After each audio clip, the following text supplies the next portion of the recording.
All right, now, fellas, Yeah, what's cooler than being gay? not gay. That's right. All right, strong intro. Here we go. 2015. Ow! The worst year of our lives presents the best decade of our lives. I'm Scott at Not Scott Henson on Twitter. What's my name and what's my handle? I'm Drew. You can call me Sarian Softpaws at the socials, the social medias.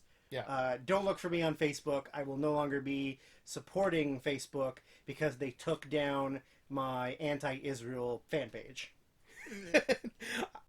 It took me a second to decide if that was true or not. I can see that. Yeah, I started Free the West Bank at Wolf Dick Dog. I don't know. Now I'm getting into Kelly territory. Kelly's good with the jokes. I'm not so much. Leave Palestine alone. Hey, I'm very pro-Palestine. Did you do a what was that guy's that it was Chris something, the Leave Britney Alone guy? Oh, that old meme. I'm gonna remember his name because he was on Tosh. Tosh. It's Chris something, right? Chris Christopherson. No. Chris Christie. Closer. Governor Chris Christie. Chris. No. I know. I feel like I should know it too. My brains are bad, and it's too long ago. Yeah, but anyway, you did a parody of that with Leave Palestine Alone. Leave Palestine alone. Your eyeliner running. It's gonna drive me nuts, and then I'm gonna remember it mid-list, and you're gonna be like, "Shut up." I mean, keep talking and I'll find it. No, don't find it because I want to remember You're it. not gonna remember I it. can Your remember brain it. is bad. I can remember it. You're the first living person to have confirmed CTE. Your brain is so bad. They're like, oh, we can just test it before he's dead. Oh, we can just look at you. Oh, yeah, you. How have you not killed your family? Yeah.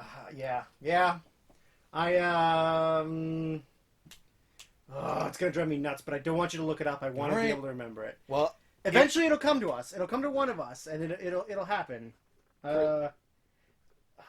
No, I'll think.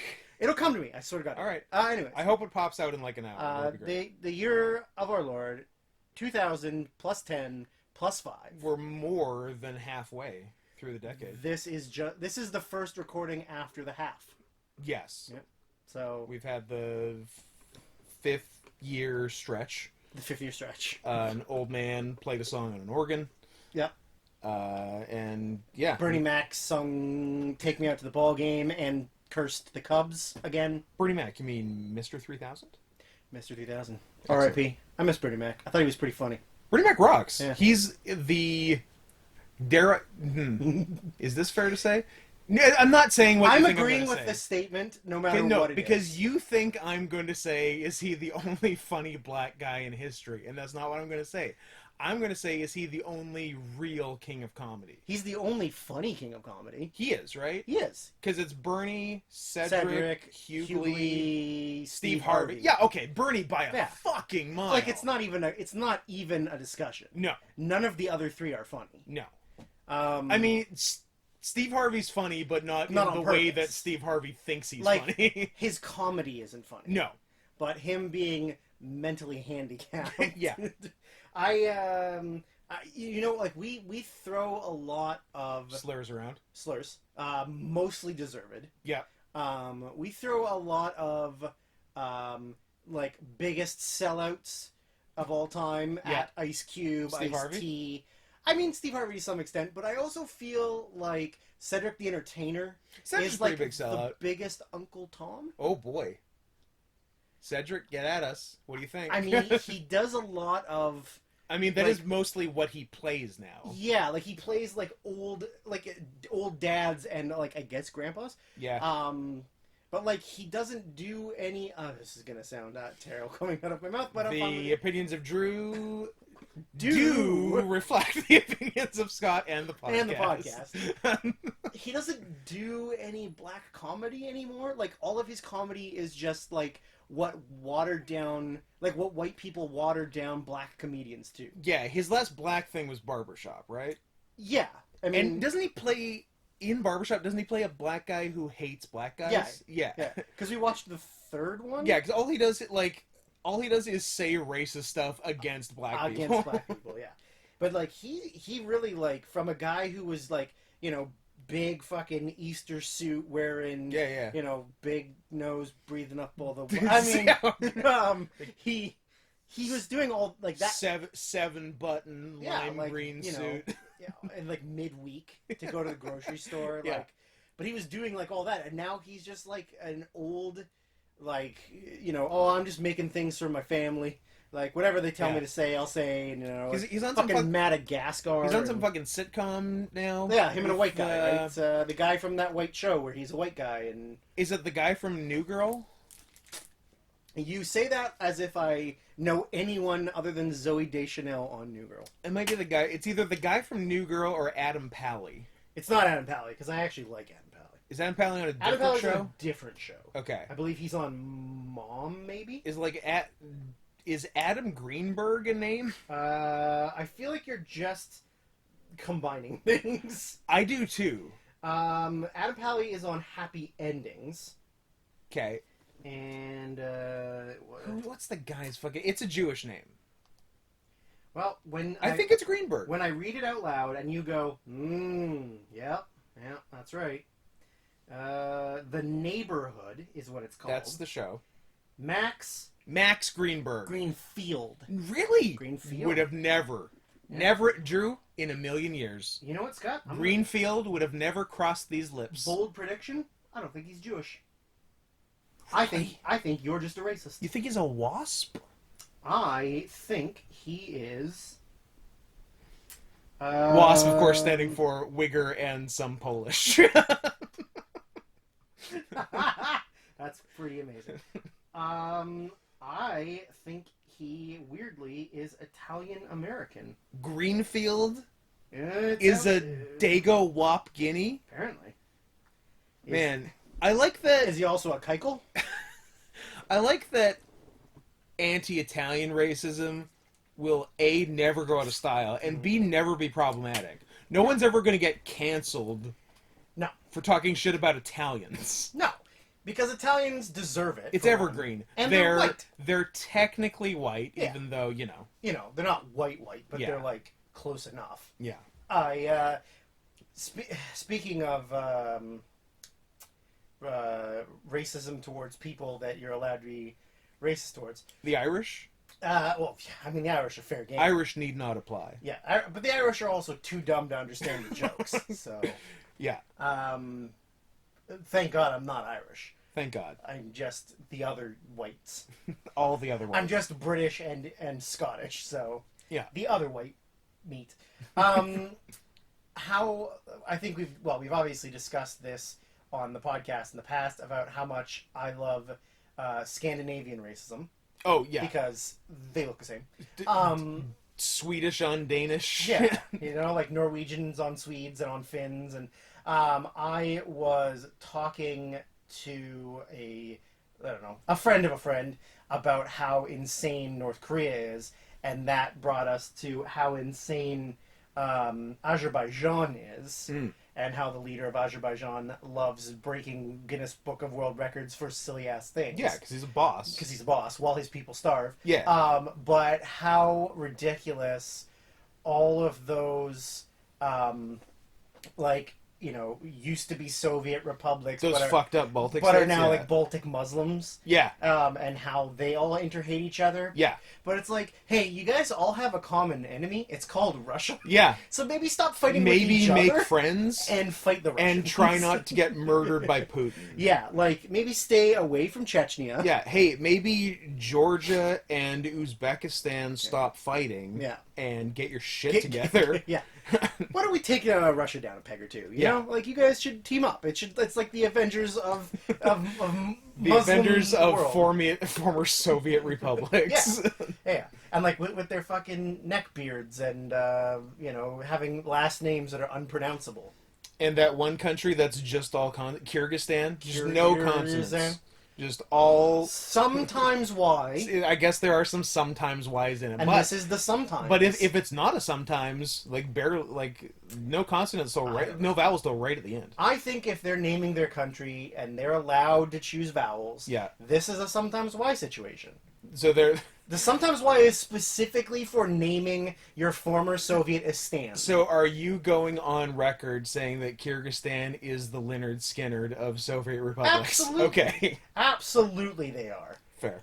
They only appeal to a very specific demographic, Yeah. and they're going to die in a plane crash. People always want them to play Freebird. Always. No Freebird. But yes, that's Drew's racism corner. We should probably get into this bullshit Well, because I've also made some open promises that I would bring back Drew's Minor Hockey. I also have some open secrets. Oh, interesting. But sorry, I interrupted Drew's minor league hockey. There have been corner. requests for me to bring back Drew's Minor Hockey corner, Which- a little more difficult in the film. Yeah, which is regrettably true. Like you're not just making No, that I'm up, not. which is what makes me the I'm most not. upset. I'm not. Yeah, it's a lot harder when you know you're like, oh, the Nitro is from Yeah. Wilmington, South Dakota. But and also, then also, is minor league hockey happening right now? minor league, no. Professional, yes. Sort of. Yeah, there's playoffs. No one's watching Lots of people are watching. live. No, not in person. Yeah.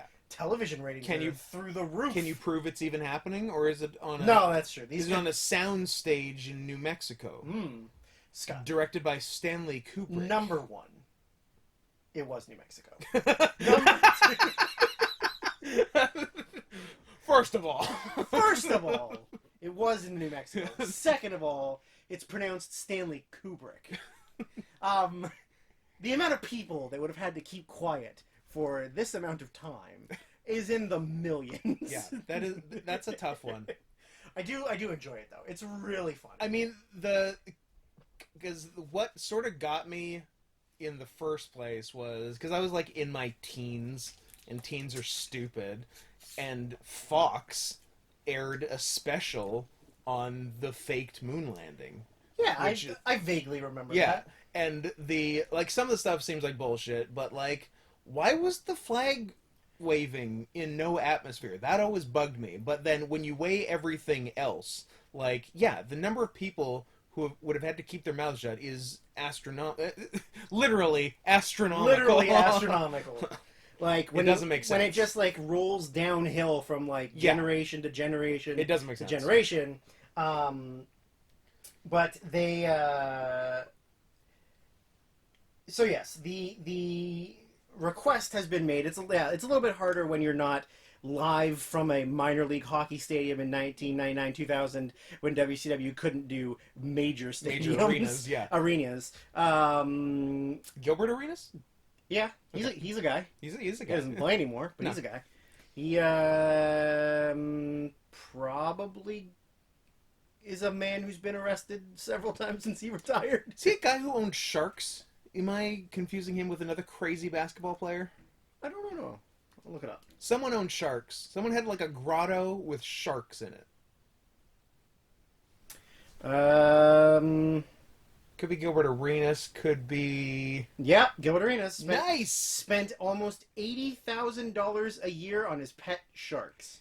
That is a fair amount of. I was gonna say like spent almost $80,000 on sharks. I'm like that's not actually bad No, but on an NBA salary, but the upkeep. Well, it says that he earned $160 million for his 12-year career in the NBA. That's more than I would have guessed. However, he's a blathlete, so that How money much left? was long gone before the checks Before the check were was given. cashed. Like, I assume that most NBA or NFL players, for no specific reason, no, but there's not some unifying you know, link between. most like offensive tackles or like Yeah. free safeties. Most point guards and players in general.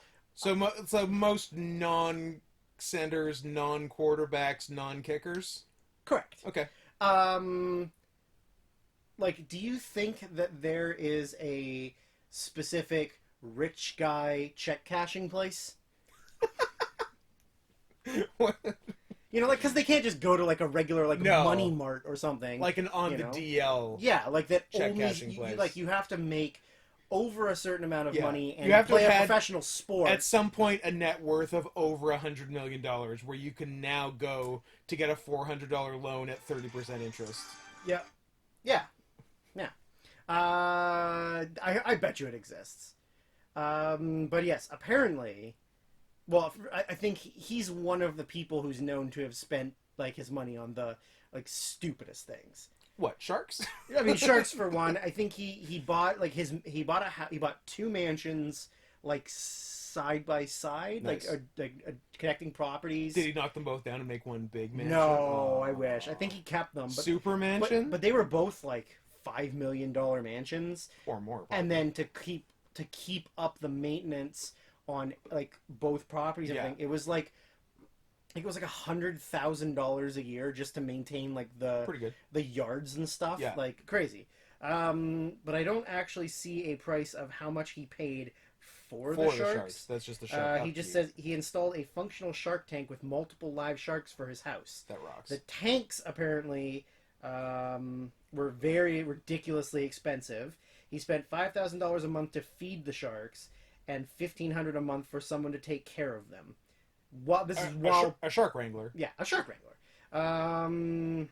Yeah, $78,000 a year for his pet sharks. Nice. I mean, when you're making that kind of money, I guess you can spend your money on whatever you I want. wish someone would spend $78,000 a year on me. Well, get a daddy. You know what? Maybe I'll get a daddy. Yeah. It might be daddy getting time. You gotta say it really creepily though when you go, "My dad." Daddy. No, that's like a rich snobby, like uppity, like New York brat.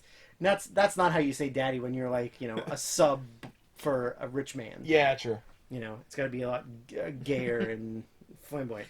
Sorry, I can only go so gay. Yeah. So I guess going back to my Minor league hockey. hockey.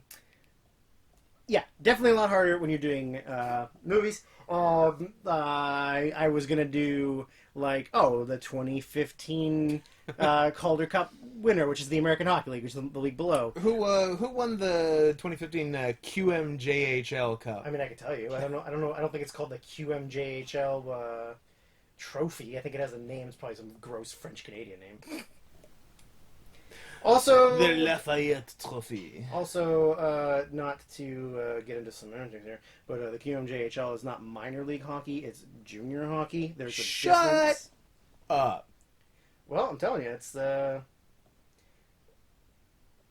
different thing because minor hockey means you can only play until you're 21 if you have a late birthday. But it was the Rouyn-Noranda Huskies. Do you have a cool mascot? Big floofy dog? Well, let's find out. Oh yeah, because I can remember how to fucking spell it. I don't know if junior teams have mascots. I mean, Seems like an oversight. it's pretty expensive to have a mascot when you don't actually, well, I'm wrong. They do. It's silly looking. You know what? It's silly looking. It's silly looking. But yeah, there's a drawn picture of it. Better. But yeah. So I don't know how to like just start. I'm just throwing out team names. I mean I think the oldest existing minor league hockey team is the Rochester Americans, which used to be like a professional team in the like 30s or 40s or something, and then they The 1790s pre-Revolutionary War. They were the first hockey team in existence. They invented hockey. Yes. And they had no one to play against for 100 years. That would be something really rad to do, is go back in time and be the first something that like you couldn't actually do. Yeah, but like you we're the go first and you one. declare yourself, like I'm the first astronaut. I'm the first person that's going to space. I'm the first person on Facebook. I'm Facebook numero uno. That would be really fucking rad. Do you ever see the movie? Maybe, probably not. We were probably a little too old to see it. A Kid in King Arthur's Court. I know of it. I don't think I've seen it. where like he gets sucked into a wormhole. I don't know, a portal. That's my understanding. And he goes back to ancient medieval times, and he has, because it was made in like 95 Something.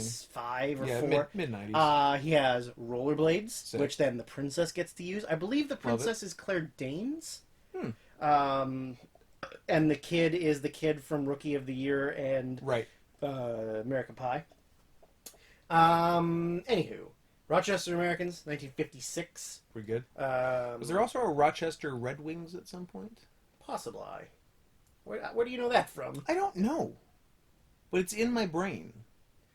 They were a minor league baseball team. Ah! That's why. They are the Minnesota Twins AAA team. There you go. They started in 1899. Oh, take that, Rochester Americans. Sorry, minor league baseball. Looks like there's a new team in town. But yeah, the Americans, they used to be like a semi-professional team. I think they've like won the most championships of the American Hockey League. Something. Let's move on to movies. Well, I'm glad you planned this out. They're the minor league. They're the minor league team of the Buffalo Sabres. They've been around longer than most of the NHL teams have. Buffalo Sabres. Yes, I'm listening. They're from Buffalo. They're from Buffalo. Their sabers there's- is a sword. Yep.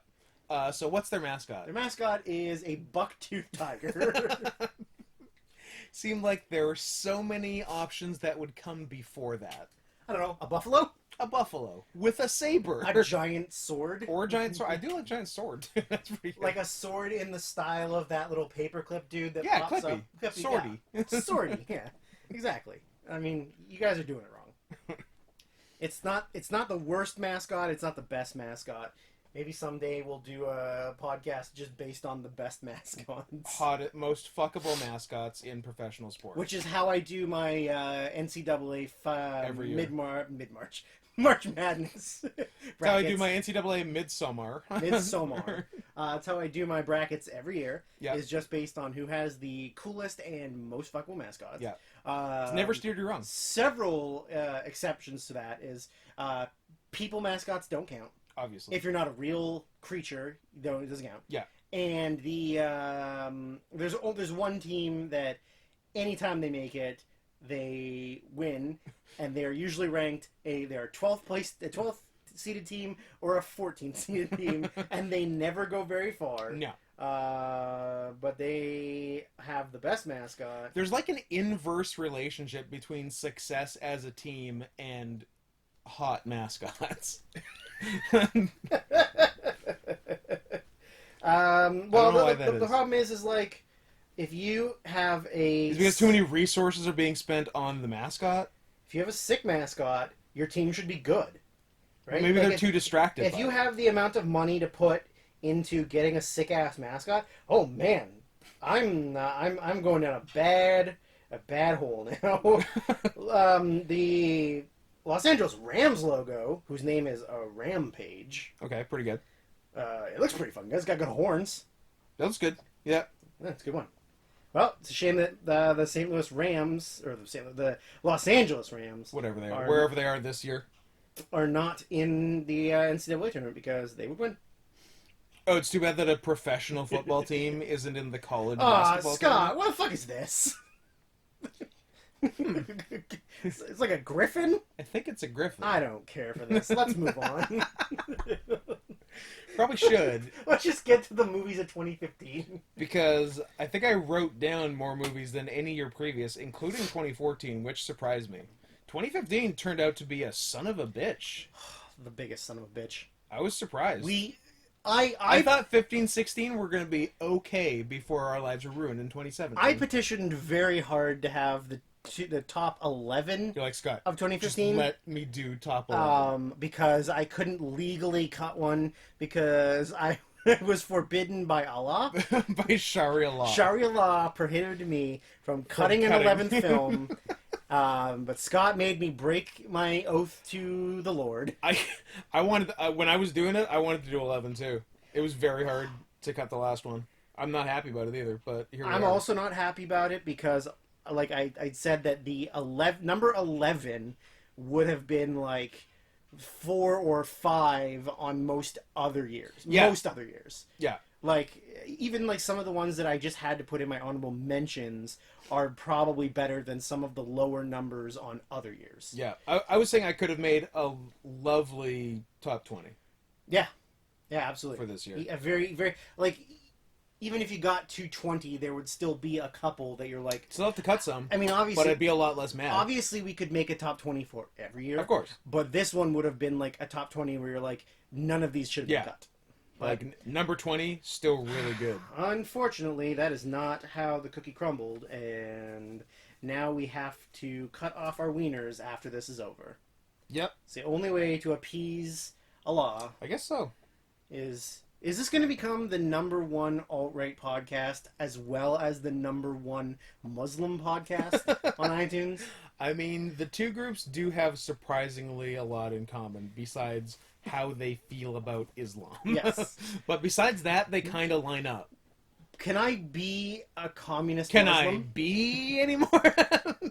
Like, if I become a Muslim, Yeah. and I've already become a communist, Yeah. can I still Can you stay that? stay that, and can I enjoy Liebach? Yeah. Well, yeah, we can't take Liebach away from you. That's a big part of your nightly routine at this point. It's only every other night. Did you know that they did the soundtrack to the movie Iron Sky? No, but it That makes doesn't surprise sense. Yeah. It's very good. Yeah. It's a very good soundtrack. They also, I think I've maybe talked about this in the last episode, or like the very first episode or the end of the last season, where we definitely recorded right after we finished. Drew is winking so hard right now. The segue episode. Yes. That Liebach did an entire Sound of Music cover album. Yes. And it rules. And they performed it live in North Korea. That's pretty sick. And the music videos are all filmed from their performance in North Korea. Yeah. It is bonkers. North Korea is an amazing place. I want to go to I want to go to there. Anyways, yeah, let's just start banging off these honorable mentions, because there's a lot. Yeah, get banging. You bang. I bang? Alright. I'm going to cross these off as you say them, so I don't actually... Let me start off with one I've been laughing about, not for my own doing, but because it makes me think of a Nick Mullen joke from Cumtown. The end of the tour with two of your favorite people, Jesse Eisenberg and Jason Segel. Yeah. Where Jason Segel plays the author David Foster Wallace, who wrote Infinite Jest, among other things, and every time I think about the movie, all I can think about is Nick Mullen in a really upbeat way saying to a fictional friend, have you read Infinite Jest by David fucking Faggot? Wow. Wow. That's a quote. That's not me saying it. Although I probably will also say it later. But yeah, it ended up being pretty good. Although, at the end of the day, David Foster Wallace is just I'm just a regular guy, man. And also I wrote this brilliant 1,100-page book. If only they had cast better people, I would have seen it. Yeah. So there's that. There's what? The Measure of a Man I liked. You watch that? No, because you didn't tell me to.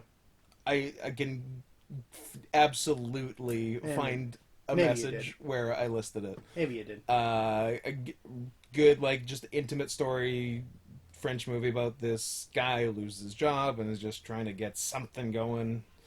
So it was well done. A rare, decent Adam Egoyan movie, Remember, which I'm not sure if it was good or if I just really like Christopher Plummer. He's really good in it. Yeah. I from what I can recall from watching it when it came out, is that it's very low production value. I think it was pretty cheap. That it was very cheap, and it looks cheap at times. Yeah. Is what I remember. That it's not. I think maybe not production value, but I feel like it's lit poorly. Is what I remember. That may be right, actually. That being said, it's a billion times better than the more recent Egoyan offering, Guest of Honor, which was for some reason the opening gala movie at last year's Vancouver Film Festival. You know why? And fucking sucked. And David Thewlis is the star, and I like David Thewlis a lot. Thewlis is amazing. Movie was trash. Probably coming up later. Yeah. Well, I mean, the reason why is because it's fucking Canadian, yeah. And it's Vancouver, and they're like, hey, con baby. Ooh, content Canadian. Yes, Said it 'cause in he's French. Very good. You liked Mistress America a lot. Couldn't get through it. Couldn't get through it. You. I only like Baumbach when he's writing about how much he hates his wife and how much his wife hates him. Fucking wife. Yeah. I mean, Squid and the Whale, I'm in. Fucking Marriage Story, I'm in. But like, I don't know, dancing or sisters, I'm not into it. No. Yeah, it was pretty good, but I felt like it was a not as good Francis Ha. What else? So far, I haven't crossed anything off, so it's good. Going Clear, Scientology and the Prison of Belief. I respect you for saying the entire title. Happy to do it. I didn't even write it down. That was from memory. Oh, good for you. It's a good one. Did you know that Scientology is crazy? I did not. Interesting. Well, you should watch this movie then. I will. Again. For the third time. Very nice. Just to piggyback off that, isn't my Scientology movie also 2015? Might be. I don't have it, but Oh, look, well, you keep talking. it could be. What else we got? Green Room was pretty fun and intense. There was some pretty wild violence in it, and I like Patrick Stewart as a white supremacist. Probably coming up again later. Ooh, my Scientology movie is also 2015. Okay. Not as good, but still. Yeah. Still a thing. Then there's, I don't know, I think I just wrote them down initially when I was looking up Gay porn. Gay porn. Just Oscar stuff. Oh, that sorry, was I mispronounced it. Gape porn. even better. That when I was doing this list were the first ones I crossed off, but like Big Short, Spotlight, and Room were all movies that were fine. You know what? It's weird. I mean, I wrote down all three of them. I thought you liked Room a lot. I liked and it. I thought it was going to be on your list. It's not on my list. And I was like, oh, well, obviously not. You just read it but like, it wasn't close to being on my list. Dickhole. Yeah. What? It wasn't close to being on my list. Yeah. I wrote it down, but then I was like, oh, I bet you this is going to be one of those ones where I don't put it on my list. Scott puts it at like 3 or 4, and then I look ridicules like a fucking me. asshole. But I mean, I thought it not was one of fine. I mean, I honestly really don't like Brie Larson at all. I don't either. In fact, I dislike her so much, I removed her from the number 10 spot in 2013. Yeah, that's right. She sucks. I honestly, I do really like Spotlight. I think it is a interesting story. It's told well, and it's well acted. Yeah, it's like well acted, well done. It was still a weird Best Picture win, especially the way the Oscars that year went. Like it won nothing leading up to Best Picture. I won original maybe screenplay, I think. But that like because Or like Iñárritu wins director, and we're like, oh, Revenant's gonna win. Listen, when Iñárritu gets nominated for things, he fucking wins. Yeah. When Alfonso Cuarón does things, he fucking wins. Sure, which is fine. You don't have a choice. Like, But- you shouldn't even bother showing up. But I thought it was like after that, I thought it was a slam dunk that Revenant wins Best Picture, and then nope. Yeah, I agree. It was surprising. Same with like exact same thing with Roma and Green Book. Yeah. Yeah. Yeah. Again, another kind of weird Best Picture win. Yeah. I do really like Spotlight. It was on my list for a while, and then once I started watching more things, it got bumped off. I think it's got like the cast is really good. Yeah. And the story's really good. There's just a lot of things that are so much better. That's the thing. It's not going to make it. I mean, I love like that. anything Michael Keaton's in. Yes. And anything Mark Ruffalo's in, because he's a hunk. And have you? I don't think you've seen it. The Mark Ruffalo miniseries on HBO. I think we talked about it last time you were here, and I was like, I'll put that on my list of 900 billion other things. Because I don't watch TV or miniseries that often, so it's like I just put it on my tab, put it on my tab, put it on my tab. His dual role was very good. Yeah. And I could see him. I mean, he's really good in everything. I Yeah. really like him as an actor. I see him getting an Emmy for it. Well, good. For actor in a If only miniseries. Emmys fucking meant If anything. only. I mean, they're better than Golden Globes. Scott, I'm going to say the same thing I said to you. I'm going to say this to you, the same thing I said to Darren P. when he asked me a question about the Canucks defense. That's like saying, which one's your favorite Basham brother? Which my response was Doug, because Basham's his actual last name. Fair. For those interested in mid-2000s WWE SmackDown mid-carders. They were part of JBL's cabinet, thank you very much. I don't think that refutes any of what I said. JBL was the champion. How is that mid-card? I feel like it was post-champion, first of all. No, it was and during the title. I Because don't they know. had that big stare down at the Royal Rumble when he... it was him and his cabinet against Evolution. I don't care. Stop it. Scott, you gotta watch. You gotta watch more I mid two don't. I thousands truly SmackDown don't. pay per views. All right, he wrestled the Big Show in a steel cage that had barbed wire on the top, Oh, yeah, I remember that. I didn't and see he it, but I won remember by that getting happening. slammed through the ring and rolling out from under the ring before Big Show could step Is off the that stairs. even legal? He hit the floor first. There's nothing in the rulebook that says a dog can't play basketball. There you go. There you go. Anyways, Alright. who's your favorite Basham? Doug. Correct. Right answer. Correct. What was the other one's name? Danny? Danny. Damaja? What was it? I think Damaja. Damaja? Like, he does damage. He's a Damaja. I don't think that's what it is. I'm pretty sure it is. All right, he's white. That's terrible. They did also make a comeback briefly in ECW as Paul Heyman's bodyguards. but Okay, anyways. stop it. Okay. And they were in TNA for a while. Yeah. All right. What? Name some stuff. You only said 3. Oh, you I said said like 10. All right, I'm gonna start with the ones that I don't care about reading out loud because they're not as good. I think The Walk was interesting. Maybe more so for how much it made me want to throw up from watching it. Not because it was bad, but because it was terrifying. Uh-huh. But I liked all the above wire shots, and I thought Joseph Gordon-Levitt was pretty good.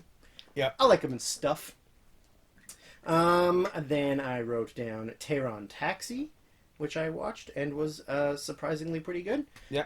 I think the movie was good, but the story behind it is much better because he is banned from making movies in Iran by the government Nice. and still proceeds to make movies all the time in Iran Secret under their fucking nose. Nice. Like he made 2 movies that he filmed entirely in his house. Nice. And then he made this one faking being a taxi driver and just filming people like as he goes through the city and stuff. Like it's some of it's staged and some of it's real. Right. But the fact that like Is it considered a documentary or not? it's considered a docudrama. I don't know. Okay. It's kind of all because like some of it is very real Yeah. and some of it is very fake. Yeah. Because like he has his actual niece in the movie, and she like has a role in it and stuff, and Yeah. like she's obviously acting. She's great though. She's like 10, real funny. My favorite part though is that there is an LP, who I didn't realize was an LP until I saw him get out of the car. You thought it was a child, or could Because you can only see like chest, Gotcha, kind of. gotcha. And he is a bootlegger and a pirate. So he like prints movies and then goes around to people's houses and like sells them to them. And so he recognizes him as the director like right away. And then they start talking, and they have like some pretty good conversation because they talk about like Once Upon a Time in Anatolia, and they talk about Midnight in Paris and stuff. And it's like, I mean, it's an interesting little like view at the inside of like what Iran is, but Yeah. it's really funny because like he's not allowed to leave the country. This movie won like some awards at the Berlin Film Festival, and he wasn't Couldn't allowed go. to leave Yeah. the country to go accept the awards. So like they know he's there. And like every time that one of his movies comes out, Yeah. they're like, how the fuck did he make this movie? So you'd think they would be watching him. Nah. They're like, oh, he's driving around in a taxi with cameras attached to the like. You'd think they would be I guess like, he got a job as a cab driver. hey, watch this guy. But like, no, they don't. It's fucking insane. But yeah, I don't know. It's a documentary, but it's also like partially a worked shoot. You know.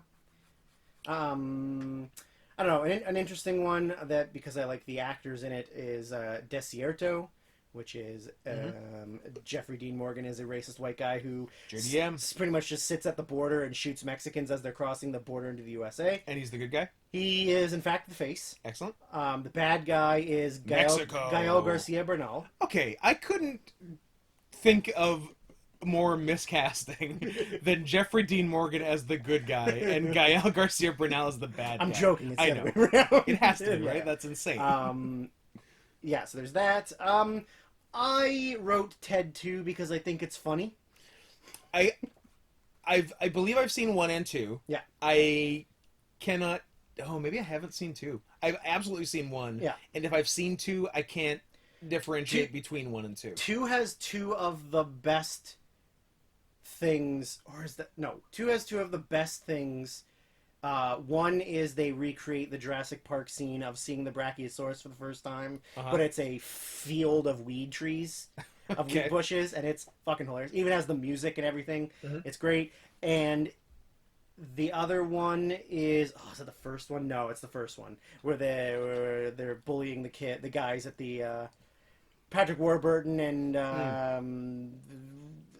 I can't remember his real name. Worf from Star Trek. Michael Dorn. Yeah. Are bullying all the people at the Comic-Con. That's the first one. And I'm sure it's the first one too, the list of white trash women's names. Yes, That's the first one. That's really That's a good. good Yeah, one. that's Yeah. really good. All the Tammy Lynn's and Yeah. that's so good. I mean, for a sequel, a comedy sequel, usually not very good. It's got its moments. It's a real 22 Jump Street yeah, for good comedy sequels. Um, It's a real not Hangover Part 2 or 3 or 3. Okay, I was gonna name some real quick ones here. He Named Me Malala is an interesting documentary. I like the people that are conspiracy theorists about her and how she doesn't actually want to do any of it. It's her dad making her do it. That's not in the documentary, but that's just like a thing that people say. Yeah. But I mean, if it's true and it really happened to her, like, she's a pretty powerful young woman. Give that bitch a Nobel Prize. Yep. High Rise I thought was interesting. High Rise is interesting. It's interesting. It's Like, wild. is it good or bad? I don't know, but Who's it's to really say? interesting. Yeah. Like, to watch it and you're just like, what is happening? Like, It's crazy. It's crazy. It's a crazy it's next movie. level crazy. Yeah, I don't even know if I like it, but I would recommend Yeah, it to that's people. the thing. Right? It's one of those movies where I'm like, Like, you watch it and make your own opinion because I don't know what my opinion is. Me too. Yeah, I have exact same feeling. Yeah, it's pretty crazy. Yeah. Colonia, which is pretty decent. It's about, obviously, Nazis sneaking away to South America and starting colonies where only white people are allowed to breed with each other, and stuff. then breaking in and saving your brother who's been kidnapped. A hilariously great Norwegian disaster movie called The Wave, which is literally about a avalanche that's going to happen and cause a giant wave that's going to knock out a city, and a geologist has to stop it, and it is great. Cool. There's a sequel to it called The Quake. It's really good. The Program, which is a biopic about Lance Armstrong and his whole doping and being a piece of shit. Ben Foster? Ben Foster, and he's really great in it. I've heard, it's just people speculating, that people have called him the Marlon Brando of our generation because he gets so deep into roles. I mean, he is great. I like him in everything. Yeah. I don't think there's anything he's done where I don't like him a lot. him. Hell or High Water is really good. Yep, absolutely. He's really solid in that. But yeah, he's a really good actor. Then there is a nice little documentary called I Am Chris Farley. Oh, that's 2015. Okay. 2015. Yep. That's good. The thing is, I don't remember seeing any of his Saturday Night Live stuff when it happened, because I would have been like 10. Yeah, or, his like, SNL stuff I didn't see live. I saw his movies at the time, Yeah. and I got like his best of SNL DVD. Yes. Yeah. It is actually really heartbreaking because Yeah. you can see in the documentary how much all of his friends like really truly like loved him. Yeah. And then just how devastating Yeah. his life was to them. Mm-hmm. That like it's really really well done. There's a lot of those I Am Someone documentaries. Mm-hmm. I think the majority of them are pretty like whatever, but like this one Yeah. this one should have been an actual thing. Like it should have been Mm-hmm. distributed and got views and stuff. Because I'm sure there's tons of people that like have never seen Chris Farley or don't really know his like work that well. I mean, Yeah. and if they do, most people just know Tommy Boy for the most part. Yeah. But yeah, I mean, Or it's, like seeing a clip of the Chippendales thing from SNL. yeah, or the like Van Down by the River, you Yeah. know, like the big things. But like, yeah, it's really like just all the people talking about him and how like you know, And was his brother involved in making the movie? yes, Yeah. his brother's involved, yeah. I don't know, you name some stuff. There's What definitely else? some on here that you're not going to have on your list because Probably. I like bad things and you like good things. That's true. What do we got? Dark Horse. Good documentary. I didn't write it down. I thought it was fine. I liked it. It was too happy for me. I wanted I mean, somebody. it wasn't that. I mean, the horse didn't die. I But... wanted somebody to zoo that horse. Oh, So oh boy. Okay. No, Well. I don't know. Yeah, it was aight. It was aight. Yeah. One. You might have it on your list. I know We'll you see. like it. We'll see. But if I was to say Ex Machina, should I stop talking about it or? Huh? Keep talking. Okay. Keep talking. All right. I was just saying. I think I like everything Alex Garland has done. Ex Machina 2014. It was you on my said. list last year. I see. Do you even listen when I talk? So what? Who's talking now? What? Okay, so I guess we'll talk about that last year. Cool. Good job, me. I think it was like my number 4 or 5 last year. Now that you say that, it does ring a bell. Anyway, Alex Garland's pretty cool. He's got a new show called Dips. Check that out too. Anyway, what else is going on in the news? Toxic Masculinity, the movie, aka Chevalier. That movie rocks. Scott, if you don't like dudes, don't watch that movie. Yeah. Is there a female on Nope. screen? There's not a isn't, single right? female in the movie. Yeah, it's I don't just, even know if there's a female voice because they call girlfriend or wives. but you don't hear it. But you don't You hear only it. hear his end of the It's conversation. all dudes. All dudes. It is. Nothing like a movie that is metaphorically and literally a dick measuring contest. Yes. Yes, it is. It was ridiculous. It was good stuff.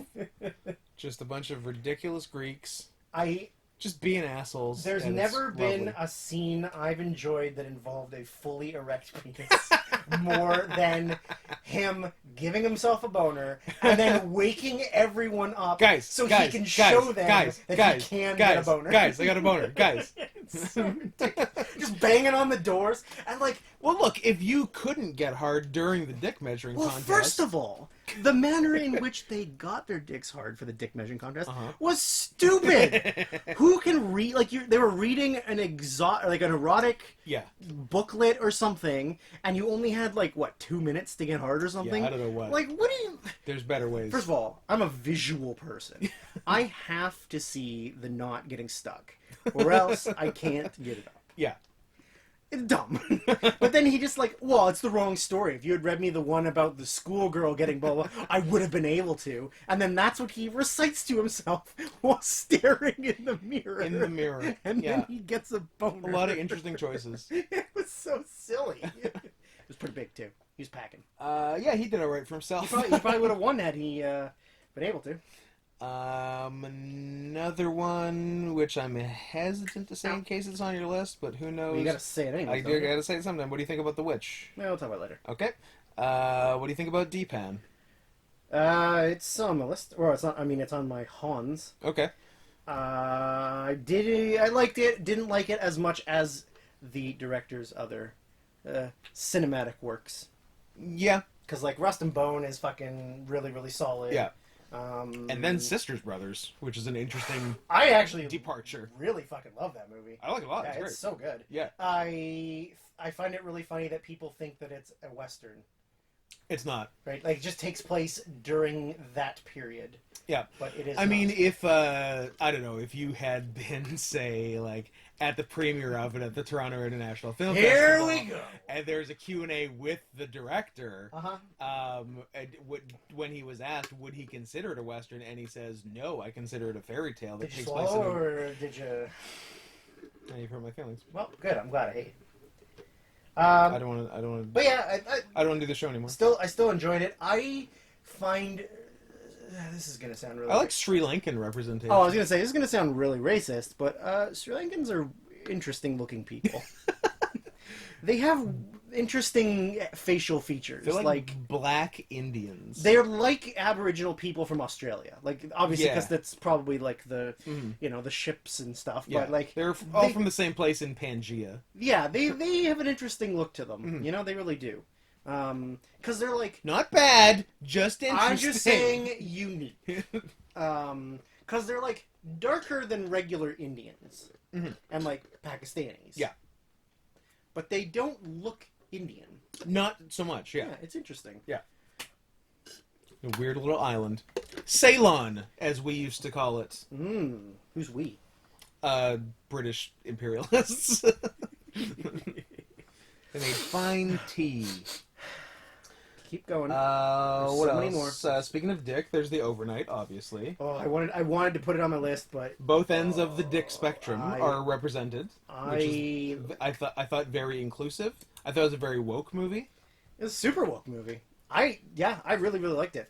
I'm impressed at a movie that shows double wieners, even though they were fake wieners. Both fake, unfortunately. And no boobs. Yeah. I was surprised. That is unusual, actually. That is super woke, bro. Yeah. But yeah, it was really good. And I also really dislike one of the actors in it, but it was the correct perfect role casting for Jason Schwartzman. Yeah. So, yeah. And I mean, I really like Adam Scott. Like, Adam Scott's a really funny dude. Like, I like his mannerisms of angry talking. Yeah. I like him. Yeah. What else we got? I Am a Hero was fun. It's on the other side. Did you enjoy the scene of the fat man? Fat Man was and, great. Oh, so and good. also the high jumper is great. Oh, the high jumper is so good.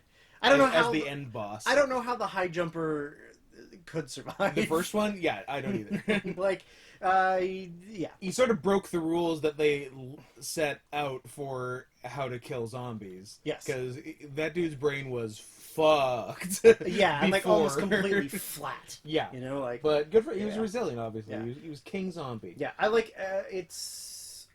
I like that they did something different with zombies. Yeah, it was different. There was some humor in it, but not really any humor in the end. I was expecting there to be some. It was just like a pretty serious end. Yeah. I guess you got to get serious at some point. I guess the world has changed, and this is your life now. Yeah, true. Yeah. Experimenter about Stanley Milgram and the Milgram experiment among. Actually, I learned about he did tons of other like social experiment type things, but obviously the electric shock one is the most famous one. So that was good. Peter Sarsgaard was really good in that. Jim Gaffigan was also in it at among his fattest I've ever seen him, so good for him. Peak weight. What else? I mean, I'll say some if you want. Go ahead. So I smile back. Yes, I had that too. I thought Sarah Silverman was she amazing. Was really good. I always forget. What would you say was the most amazing thing about Sarah Silverman in that movie? I'm gonna say her tits. Would it be her bare tits? Because they were great. I would say they were pretty fucking great. They were rocking. She's super hot. She's got a rockin' bod for her age. Yeah. It was a really sexy movie at the beginning.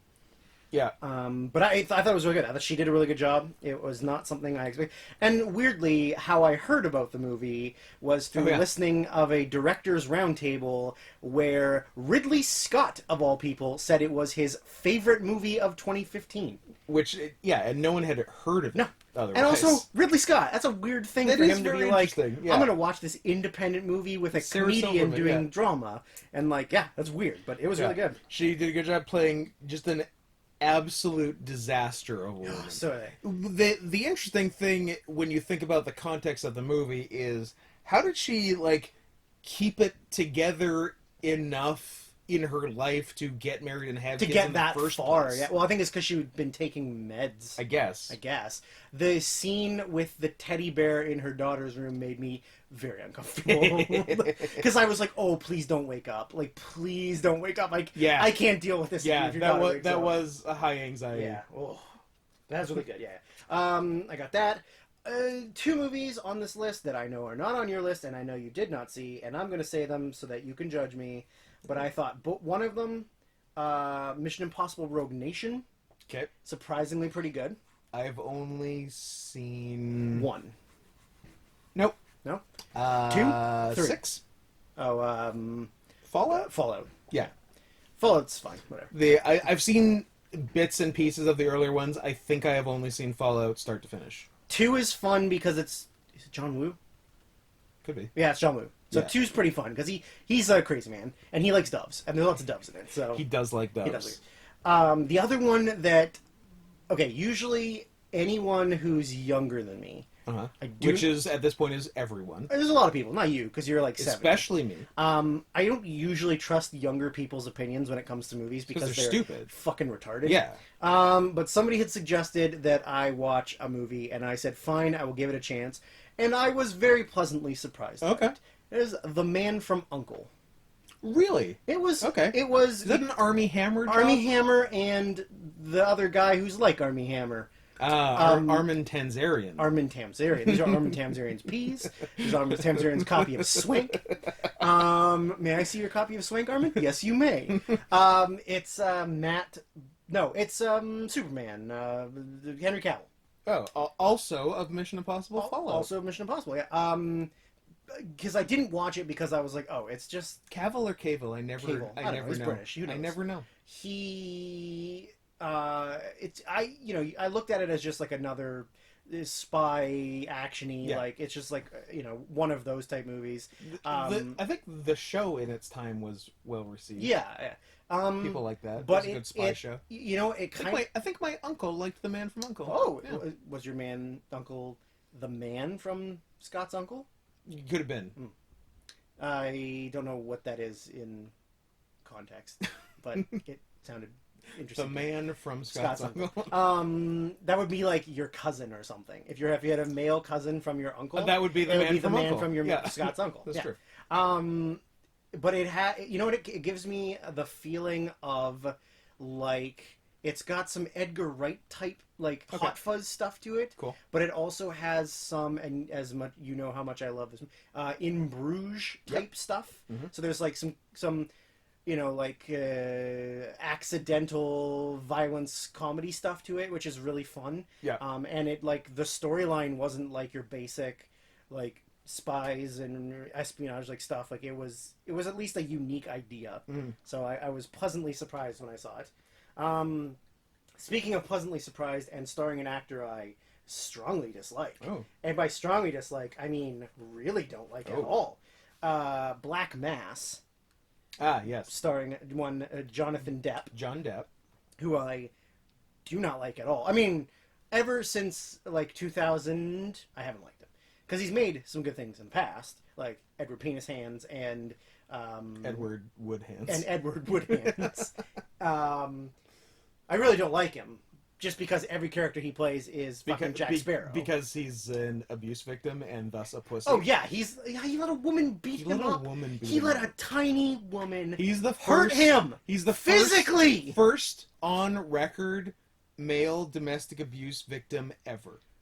Yeah. Yeah. So like we have to hate him Have because he's to. not a man. Because he's a coward. There's audio evidence of her admitting to it. Yeah. And everyone still hates it. That's like, pretty funny. listen here, women. Like the only person that can get canceled for being abused is Johnny Depp. Listen here, women. You think you've got it so fucking hard. No one pays us equally. Everyone's trying to rape us. Well, guess what? You can beat up any man you want, and no one's gonna get mad at you. Yeah. So shut the fuck up. Yeah. Move on with your life. You had it too good for too Too long.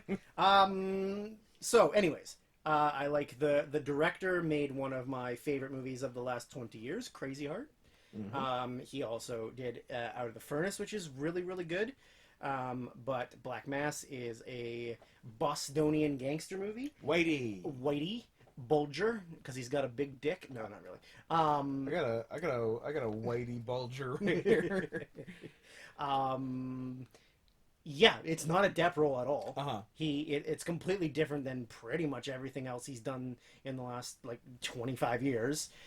He's like pretty like dark, evilly, does a lot of bad stuff. If you thought to yourself, hey, I mean, there's like a pretty funny Seth Meyers video gag thing of Boston movies. It's called Boston Accent, and there's a gag in it of the British actor who just doesn't quite get it. So it's like a British guy trying to over enunciate words to sound Boston. But if anyone can fucking nail it, it's Benedict Cumberbatch, because he's his brother in it, who's running for city council or whatever. Right. And for a British actor, he fucking nails a Boston accent. Like, Yeah. I don't think I've ever heard anyone not from Boston do it and not sound ridiculous. exactly, right? Yeah. But Cumberbatch can fucking get that Boston accent. But yeah, definitely pleasantly surprised with how good that movie was. Yeah. Should I keep going? Do you want to go? I mean, I got like 40 more, so. Do you have a ton more? I don't have. I'm 1, getting 2, to my 3, 4, I'm getting 5, to my 6, tough 7, 8, cuts. 9, 10, 11, 12, 13, 14, 15, 16, 17, 18, 19, 20, Oh my god. 21, 22, 23, 24. I got 24 left. Before Anything else. I'll say the ones that I don't have to say anything about. Yeah, rattle a few off. So Bridge of Spies, pretty decent. I'm surprised I didn't watch it earlier, considering I like everybody involved. And an out of nowhere Oscar win for Mark Rylance. Who afterwards, I understand why he got it. And he's also really great in like Dunkirk and not in other Spielberg movies. I'm gonna say it because I have to say it, and you can argue all you want.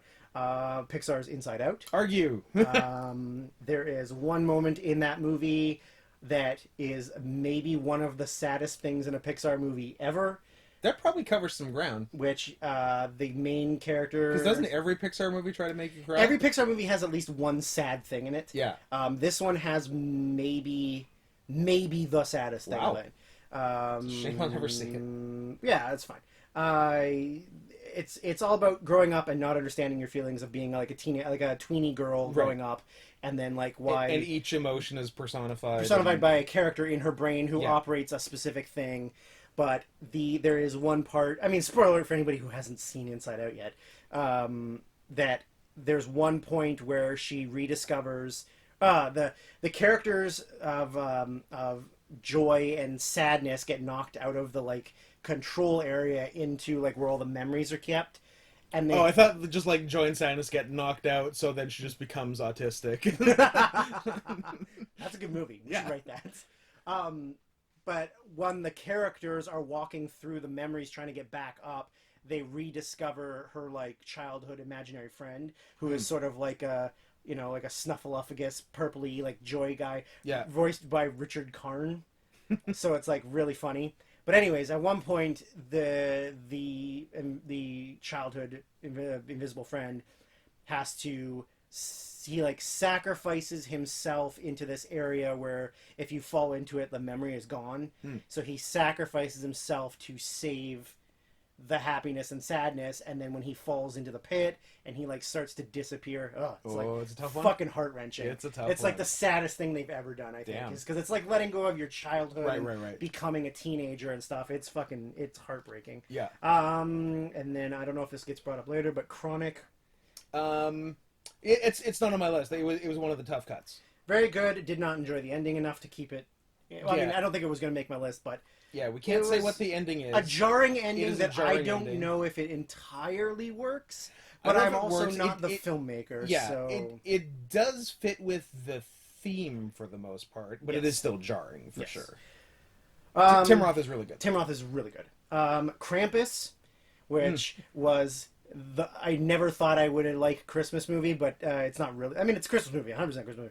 But Adam Scott in that too. Adam Scott is in that as well. Violence, blood, Krampus is evil. It's fucking great. It's got some really good comedy in it. Good stuff. Eye in the Sky, which was all about a crisis of using drones to blow up foreigners. Is that the last Alan Rickman movie, or am I confusing it with Eagle Eye? It's the movie he died in after they completed it. Yeah, and he looks pretty bad in it. Yeah, like fat and unhealthy. But yeah, really excellent. Helen Mirren's really good. It's got the look at me, I am the captain now guy, and he's also really good in it.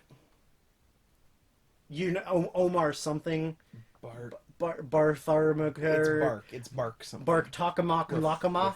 Omar Barcati? Maybe. Or just Bark. Yeah. Anyways, Fuck. he's good. Fuck. I should know it. And then I also wrote. Okay, I gotta blast through these because it's going forever. Get blasting. The Danish Girl was pretty good. Surprised me more than I thought. I never thought I needed to see Eddie Redmayne's dick, but then I did. But then I did, and now it's Oh, all and also I can think about. Alicia Vikander nude, and I don't think it's Omar. praise the I think Lord. you're thinking of Omar Or Sharif. from the. I was gonna say from The Wire. That Barkhad Abdi. That's the one. Yeah, Danish Girl. If you want to see Alicia Vikander naked, do it because it's fucking great. It made my life. Excellent. Winter of Fire, which is the Netflix documentary about the uprising in the Ukraine, fighting against Russia trying to be bad guys. Very very good. Very reminiscent of real life now. I said this to Scott earlier. The first film from the 30 for 30 series, which is the Four Falls of Buffalo, pretty much about how the Buffalo Bills are the greatest Super Bowl champions anyone in Africa or Southeast Asia has ever known about. Yep. Just honestly, 4-time champs. if you like sports at all, or you also just like losers, Yeah. just look it up and watch it. It's fucking great. If you're a loser, If you're a loser, have I got a film for you? Or if you're from Buffalo. And then, okay, I really wanted to rewatch this because I haven't seen it since it came out, but I didn't have time, which is Victoria. I don't know if that's going to come up later. It is. Okay, I'll cross it up. it is. I really wanted to rewatch it, but there was just too many things I had to catch up on, and because I haven't seen it since I was in film school in 2015. Or maybe it was after I graduated, but I watched it then. Mm-hmm. I have good memories of it, but I wanted to see if it was... I've seen it twice. Yeah. We'll talk about it. We'll talk. Yeah. Yeah. I mean, it's great. Then I don't know. I like The Martian. I think it's fun. Yeah, it's fine. I don't think it's amazing, but I think it's got some fun things to it. I think Damon does a good job. It's maybe the most likable Matt Damon. Mm-hmm. I think I have lots of problems with the ending of being rocketed into space. But anyways, Yeah. I really wanted to put Embrace of the Serpent on my list, So did I. but And then I did. oh, okay. So well, spoiler alert. Okay, Oh. whatever. Okay, then we'll talk about it then. Strangerland, which was a one Yes. that I'd recommended to you. Yep, I like that a Very, lot. very good Australian film. Happy ending. Happy ending. I felt so. The whole time I felt so bad for the MR. I really did because Birdie. yeah, I felt so bad for him because he doesn't know any better. His first appearance in the movie, I was like, he did it. yeah. But then as it went on, I'm like, no, You know, it'd yeah, be no, too no. silly and obvious if Yeah, he did it. But I felt so bad for him the whole time. I was like, he seems like such a likable little He's a friendly guy. Yeah, like a little He's dummy, a friendly little dummy. But oh, he was so good, and it's such a small. I like it, kind of like a intimate little, joyous, happy, fun-loving film. Sure. Doesn't ruin your day at all. Nicole Kidman, absolute slut. Total slut. Hugo Weaving also fucks in that movie. Oh, a couple times, right? Yep. Yeah. Big bearded Hugo Weaving. Hugo Weaving. Nicole's a slut, and she raised a slut. I think he turned down doing the Optimus Prime voice to do this movie Interesting. because he quit after the second one or third one or whatever. Huh. I think this is the one he did instead. But yeah, that one's really good. I will go on record saying this is better than the third Transformers. Bold. I know. Bold statement. Scott. Which one was that? Dark of the Moon? Maybe. Oh god, there's so many left. There was a Macbeth film starring Fassbender and Marion Right. Cotillard, which was on my list from the day one. Really? I wrote it in there. I was like, this is 5 or 6 probably. Really? And I haven't. Is it just like faithful Shakespeare? No. Oh no. Okay. No. Because It's have you seen Neil Marshall's Centurion? no. Oh. It's like a war epic, Okay. but the cinematography is A++. Like, there's tons of very cool lighting, and there's like tons of fucking fog because it's Scotland, and you know, but like the moors and like the backdrop and the witches are really fucking creepy. Nice. Like, it's a really, really beautiful film. Cool. But just too many other things kind of surpassed it for me. Should I just keep going, or If you still got a bunch. I still got a bunch. I got a few. The Wolf Pack. Yeah, I got that. Is it It's on my list, Okay. but that was a later cut for me. Can we talk about the clear fact that the sister had Down syndrome or autism, and no one was taking care of her? Just Not being, even a little not bit. being acknowledged. They ignored the fact Yeah. that she had some kind of disability. They called her special once, right? Something like that. That was the extent of dealing with her. She was not being taken care of. It is Also, that is oddly a thing. Like, families that have a bunch of kids and they're all one gender, and then when the gender switches, retarded. I never noticed that. It's a thing. I don't know why. I have no idea what the science is. It must have to do something with, like, because obviously getting or not getting a chromosome at the right time in the womb is what chooses your sex. Yes. So actually, you get to choose your sex when you're 13, Drew. Yeah, I think some people can choose it when they're like 5. No, you're born both, and you're raised non-binary to 13. I didn't and know. then you make a choice. I did not know. And you have to stick with it until 15, and then you get to choose again. And then again when you're 35. I wish that they knew this when I was younger. Right? The science wasn't in. I would have been non-binary my whole life. Non-binary. Okay, God, there's so many. I really didn't want to have to cut Creed. I thought Creed is really good. Creed's good. But Creed is also just kind of rocky. Yeah. You know, like it's really, really good. It's black rocky. It's blocky. I've never in my life wanted a person to get an Oscar nomination without winning than Sylvester Stallone in this movie. Which he did, right? No, he won the Golden Globe for drama, but then didn't get nominated for an Oscar. Okay. But he was heartbreaking in this movie. Like, he literally is a man who has nothing. Yeah. Wife dead, best friend dead, other best friend dead, son doesn't talk to him. Like, he has nothing. Has cancer. Yeah. Like, it's heartbreaking. And Michael B. Jordan is really fucking good in it. Yeah. And Fruitvale Station is what got him Creed, right? yes. Yeah. Yes. So there's that. There's just 1, 2, 3, 4, 5, 6, 7, 8, 9. I got 9 left. So you can. What else I got. I'm getting into my tough cuts for sure. Land of Mine, which you had recommended to me. I'll call it later. Okay. And then Chronic we did. Is Tangerine coming up later? Yep. Okay. Best of Enemies, Buckley versus Vidal. Excuse me. Was a fun look at a couple of intellectual ponces calling each other names on TV. Back when you could. Back when you could, in the late 60s, I believe. Yeah. So that was fun. Calling a guy goddamn queer. Threatened to sock him in the face, and he'll stay plastered.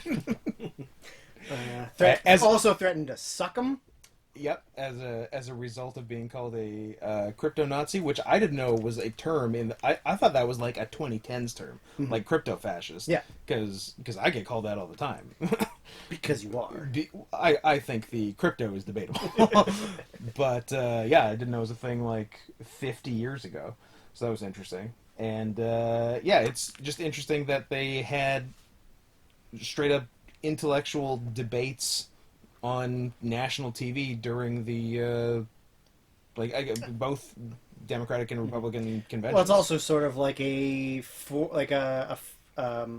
starting point for how political news shows and stuff are now. Yes. Like, it was sort of the It was thing the that first started one of off those. everything of, like, you have to have people on panels debating things.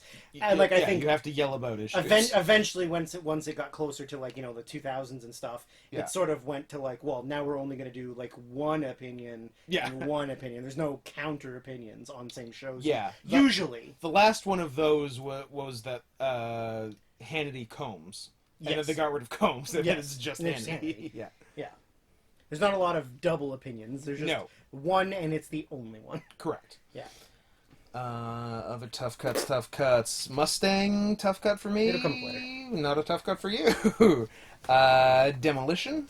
Demolition's on my list as well. Not on my list, on my honorable mentions list. It is Alright. very good. It is very good. Jake Gilly. That might Getting be jilly with it. everything for me that's Oh. not on a list. Let me make I sure. got so many left. I hate it. Nope.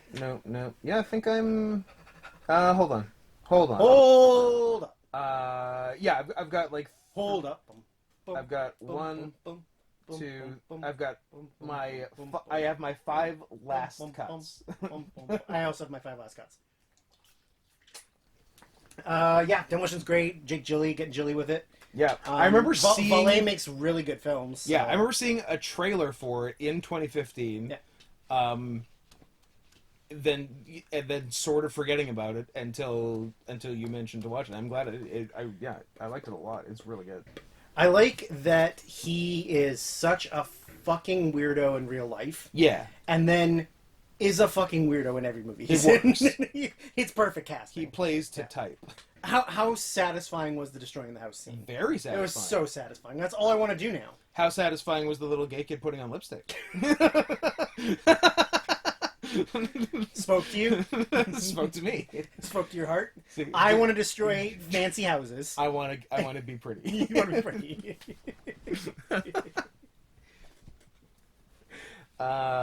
Tough cuts. All right, well, I got a couple more before you get to your tough cuts if you want. Okay. Real quick, The Visit. I could not have been more surprised with an M. Night Shyamalan movie after making nothing but dog shit. Really, I heard this was also dog shit. No. I think a lot of people like The Visit. What about the rapping boy? I mean, the rapping boy's a little fag. But if you can get past the faggy rapping kid, All right. I just. Then you're okay? Do you know the reveal and everything? Nope. Oh, well, I know. There's Should I tell you off camera? I know there's a bad grandma.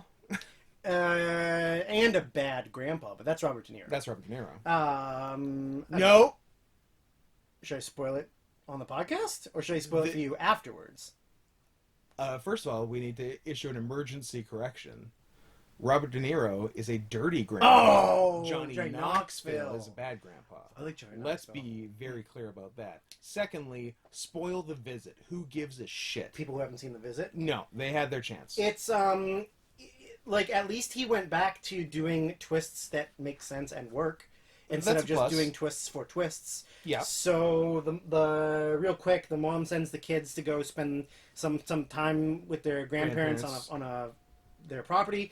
Grandparents start acting really bizarre and really weird. The kids sort of start noticing that. Yeah. But they can't really like get a hold of their mom, whatever. Then they start getting like really dark. The grandma starts walking around at night, like making noises and banging into stuff. The grandpa like keeps shitting his pants. Nice. Then the reveal turns out that the mom video calls them.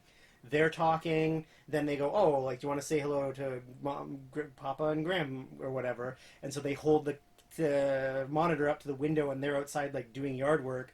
And she goes, "Who are those? Those are your grandparents." Nice. So then the reveal is that the grandparents both work at a like mental institution. Those two people escaped the mental institution, murdered the grandparents who are in the basement, and then are completely mentally insane. And then they start trying to murder the kids, and then the cops get involved and stuff. But like, it's a basic twist on like a basic horror concept. So it's better than all of his other movies that aren't the first two. Okay. Is it better than Split? I don't think it's better than I Split. don't know. Split's pretty. I thought Split was pretty Yeah. decent. I It's better than Glass. don't know. Jordan gave The Visit a 4 stars. So For background, Jordan, your mentally retarded friend. Anyways, that I didn't want to have to cut it, but I had to cut it because it wasn't good as other stuff. Is Hateful Eight.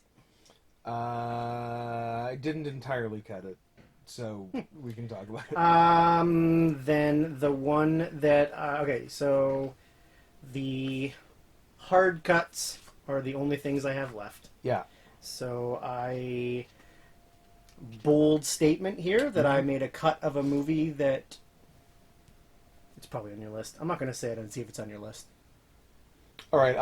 I have one that I'm almost sure is on your list that I won't You won't say, say? here, Okay. and we'll come back to. The one that I really wanted to because I wanted the director to have a clean sweep, but I couldn't do it, was The Lobster. Mm. Is it going to come up later? Yep. I don't think we have anything the same then. I don't think we do. I thought we were going to have 7. We have nothing. Yeah. I I really, think we're gonna have like 2. I really like The Lobster, but Yeah. I just couldn't do it. Like it had something had to move on, and it had to move on. So we'll talk about it. I could do it. I I love Yorgos. I mean, I love Yorgos too, but I just He's couldn't. crazy. I could. Something had to get cut. Straight Outta Compton. Here's what I'll tell you about Straight Outta Compton. It is one of my tough cuts, in fact. Ooh, good. Um, Good, because it's also one of mine. Yeah. When I first set up the list, like when we decided to do this, yeah. and And you're just sort of like, hey, what's from and that year? Blah, blah, blah. and I threw down a bunch of movies for 2015. Yeah.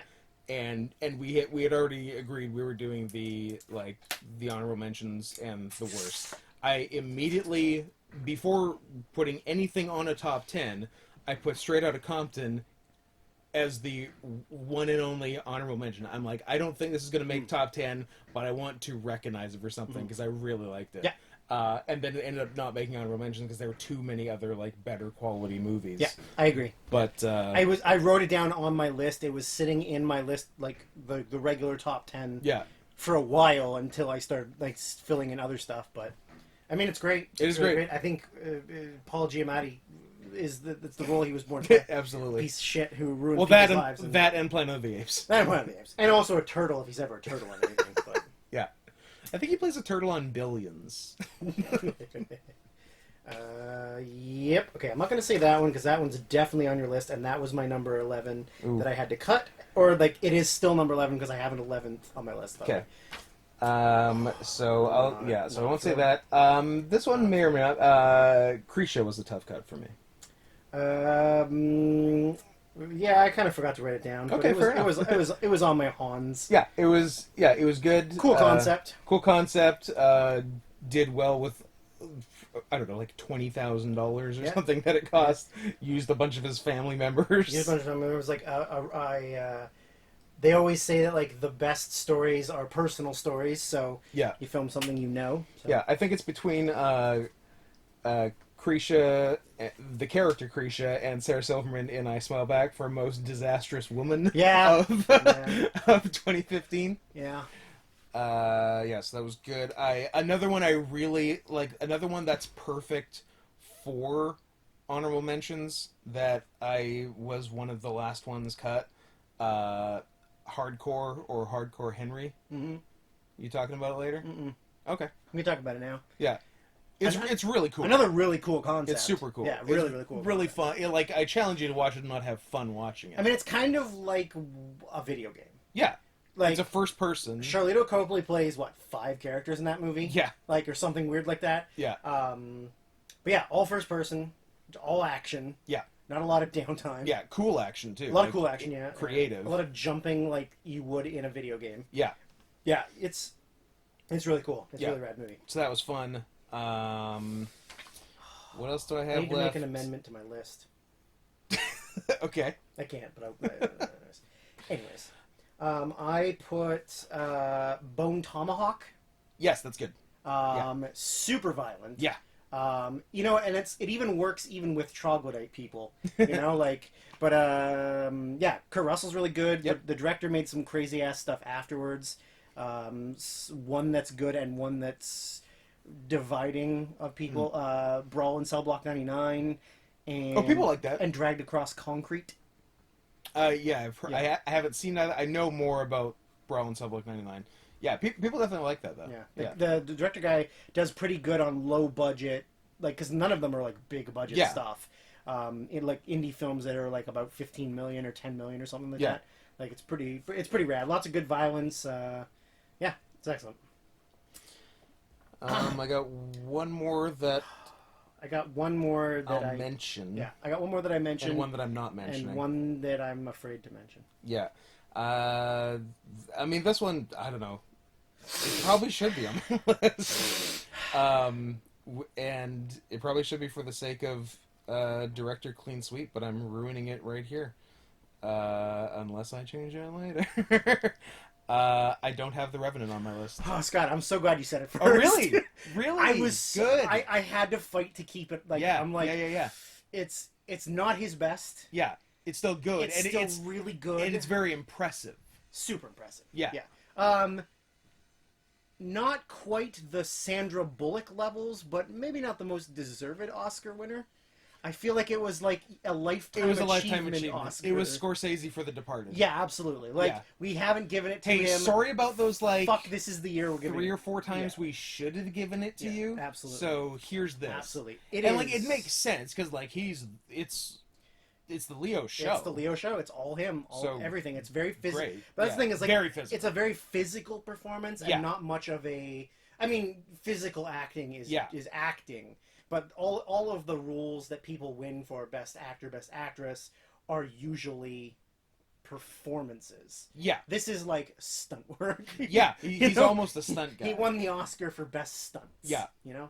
But, I'm glad you said it, because I was like, if I say this and Scott goes, you're fucking retarded. That's my number 1 of the decade. We are no longer friends. Yeah, like, I was really afraid of that. Yeah. Okay. And then that's almost worth a kiss in itself. I'm not going to do it because rules are rules. Maybe off camera. That's an off mic kiss. Is what that is. So the only one I have left, other than my number 11, that I'm not going to say because it's on your list, is your number 11 in your your honorable mention 3? No, because remember I said, does it have to go? The 11. So it didn't make it to the 3 because the 3 are like really fun and I really like them. Okay. I don't know how you feel about this man. Strongly. I enjoy this man's filmmaking. It is the Michael Moore film "Where to Invade Next." I like Michael Moore. Okay, good. Yeah. You never know. I went to a party with him. Did you just swallow or? Stop asking that. Well, the answer's always yes. Sorry, yes. Stop asking. But he's got that flint jizz. He does. His cum is full of lead. Yeah, you don't want that. I honestly just like that the movie isn't necessarily anti-American because that's not what he's going out to do. But it's so funny and anti-American. You know, like I love the scene where he goes to the kids and says like, "This is what American kids eat for lunch every day," and they're like, "Ew, what? That's disgusting." Like, I mean, he's great. I just enjoy his like being a fat man who can barely walk. Yeah, and he carries around an American flag the whole time. Yeah, it's good. And he like plants it places and claims it for America. Like, he's such a goofball. Yeah. But yeah, that was one of my really hard ones to cut. Because I think it's really, really good. Yeah. And he'll come up again in future... I thought you were going to say come up again in this. I'm like, he didn't do 2 things. He made 4 things this year. But yeah, and then my number 11 is like the one... It's on your list. It probably should be. It should be like number 4 on my list. I don't know. They're all so good. But that's it. Because I'm not going to say it, and you're not going to say the one that's on my list, right? So... And what if we're both wrong? No, 100% I know this is on your list. 100%. I don't 100% know. I'm very sure it's on your list, though. If I haven't mentioned it yet, it's probably on my list. True. Yeah. Okay. Worsts. I gotta go. So, like I said to you off camera. Yes. So there's obviously ones that are the worst movies of the year, but for me this year had 2 movies that were the biggest disappointments for me. Because of because of the directors or the previous work of the directors, right? Because one of them I don't think is like an amazing director, but he made one of my favorite movies, and the other one is one of my favorite directors. So like they're not necessarily the worst movies of the year. They are the biggest. But- They're the biggest disappointments of something I wanted to be 10 out of 10. there are a few things worse than a bad Yeah, disappointment. like I thought these were going to be amazingly great films that I could not wait to see, and then I saw them and I was so fucking let down. Yeah. So number one is the Neil Blomkamp movie Chappie. Mm. I think Elysium's fine. I don't think it's amazing. I heard an interesting thing about Elysium. Charlotto Copley was supposed to be the lead, and then they told him, "Hey, fuck you, put Matt Damon in it." He was not supposed to be the lead. Who? Eminem was Interesting. supposed to be the lead I like that idea. and pulled out. I Yeah, like that idea. very That's interesting. interesting. Yeah. But yeah, I think Elysium's like fine. It's not amazing, but it's not terrible. Yeah. But like District 9 I love is such District a 9. fucking good movie. I love Everything about that movie is, I mean, it's literally the subtle racism of alien bugs instead of black people. It's fucking great. Yeah. Chappie, like, it's literally a breakdancing robot with Dee Antwoord in it. I mean, And- I do really like Dee Antwoord. Like, Yeah. it should have been like this amazingly funny and weird sci-fi movie, and Uh-huh. it just falls so flat. Uh-huh. It's so uninteresting. They don't do enough with it.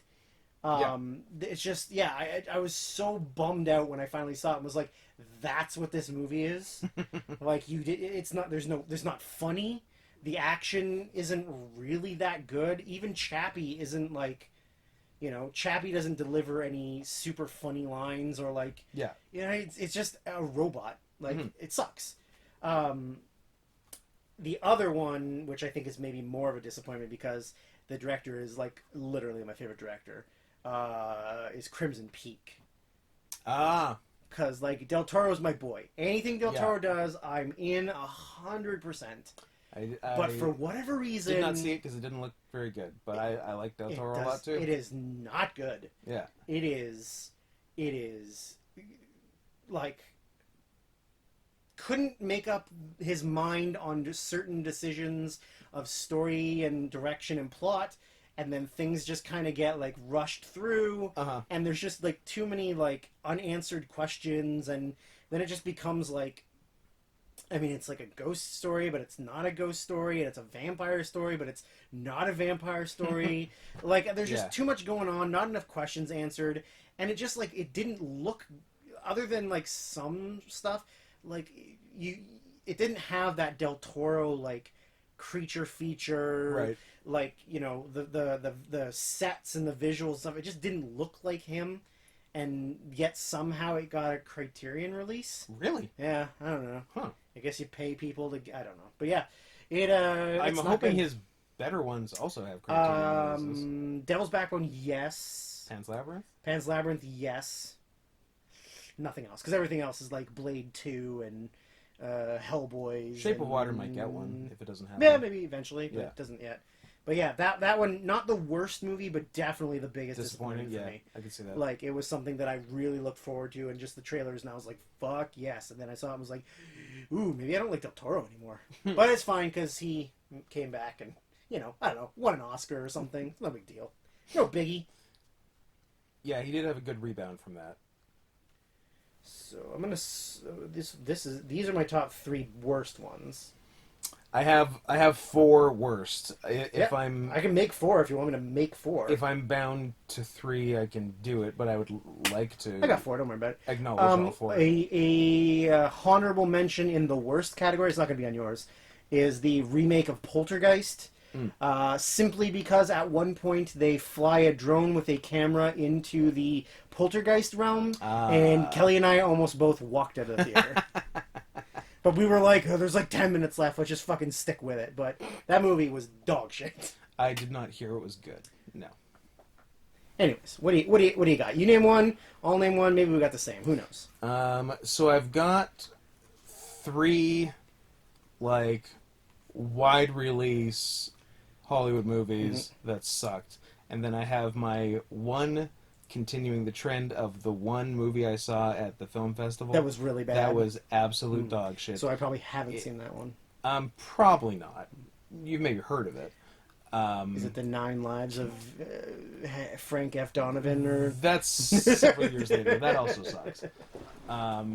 Yeah, but continuing the trend of Clouds of Sils Maria and gotcha. and You Ain't Seen Nothing Yet and other things. And also You Ain't Seen Nothing Yet again. And You Ain't Seen Nothing Yet again in 2013. You idiot. You stupid bitch. Cemetery of Splendor by Palme d'Or winning Thai director, I believe, Apichatpong Weerasethakul. Oh, Uncle Bo Jimmy's Yeah, the guy. Yeah, memories so the of... guy who won the Palme d'Or for Uncle Boon Me, which I never saw because it sounded very divisive. Yeah. I then did see this. I fucking hated it. It is pretentious dog shit. I am not impressed by a 60-second long steady shot of scenery. That's like... Do you even like film? and like just like it was just a picture for like a full minute. It like great. Cool. There was a woman shitting it. You did get to see a woman shit. That's So interesting. I'll give her that. I'm in. But beyond Wait. that, You get to see the poo-poo coming out? yes. She is squatting and shitting, you see the whole thing. Interesting. Yeah. Scott, do you have this movie? You've awoken a fetish in me. I don't think I do have it, but I could acquire it. That Yeah. one's not on my list. I hate- I'd never heard of it. I hate it and it's stupid. It sounds like I wouldn't enjoy it. Yeah. One of mine Mm-hmm. is the Netflix original No, I don't have any Netflix, so what do you got? starring the one and only Mr. Sadamandler. Oh, is it ridiculous? This would be The Ridiculous Six. Excellent. Did we watch the whole thing or did we have to stop? No, we watched the whole thing, and by watch the whole thing, I mean It was on, and all of us were looking at our phones. We had other things to do. Yeah. Like, we did not pay attention to Yeah. the second half of the movie. But, I mean, do you need to... it's the worst of Adam Sandler. It's a non-dramatic Adam Sandler. Yeah, and all of those are dog shit now. It is the worst that Happy Madison has to offer. Correct. It's got all his stupid friends. All of his stupid friends. They're all acting like assholes. And Taylor Lautner. And it's just dumb, racist and stereotype jokes that would work in like an 80s or early 90s version of this movie. Yeah. That are like, and then like, hey, listen, I'm all for racist jokes. They're funny, but none of these are funny. No. Like They're all just cheap. And like, wasn't one of their the female Indian characters all had like stupid, racist sounding. I think so. Like, Was there a donkey shitting yeah, that's Taylor Lautner's thing? I feel like all of the female characters all had like, bleeds from something, or Yeah. like, I forgot that Jorge Garcia was in it. Goes by George. Sorry. Blake Shelton was in it. Cool. Sweet. Vanilla Ice was Mark Twain. Nice. Now that's casting you can set your watch to. Never Wears a Bra. Okay, you've already lost me. I'm out. And for that reason, I'm out. I've Shark Tanked you. Gotcha. Raging Beaver. Okay. Look. Should I keep going? We're trying to run a podcast here. This is not... Right, I'm sorry. I will stop. I'll stop immediately. I apologize. All right, what do you got? Let's go with Oscar winner Eddie Redmayne in his follow-up performance, Jupiter Ascending, by... But splitting the difference of his 2 Oscar nominations. Theory of Everything, Danish Girl, Jupiter Ascending. Yeah, he was somehow the worst part of a movie that was only worst parts. I was just mad the whole time that Channing Tatum was supposed to be half dog, and the only dog thing about him was he had kind of pointy ears. Pointy ears. And that was it. I saw it. I don't remember anything about it. Like literally, I could not tell you a single thing that happens in the second, It's or like I remember the first 10 minutes, and that's it. it's absurd. Mila Kunis is super hot. Yes, she is. That's Yes, all. she That's is. all I remember. That's all I remember.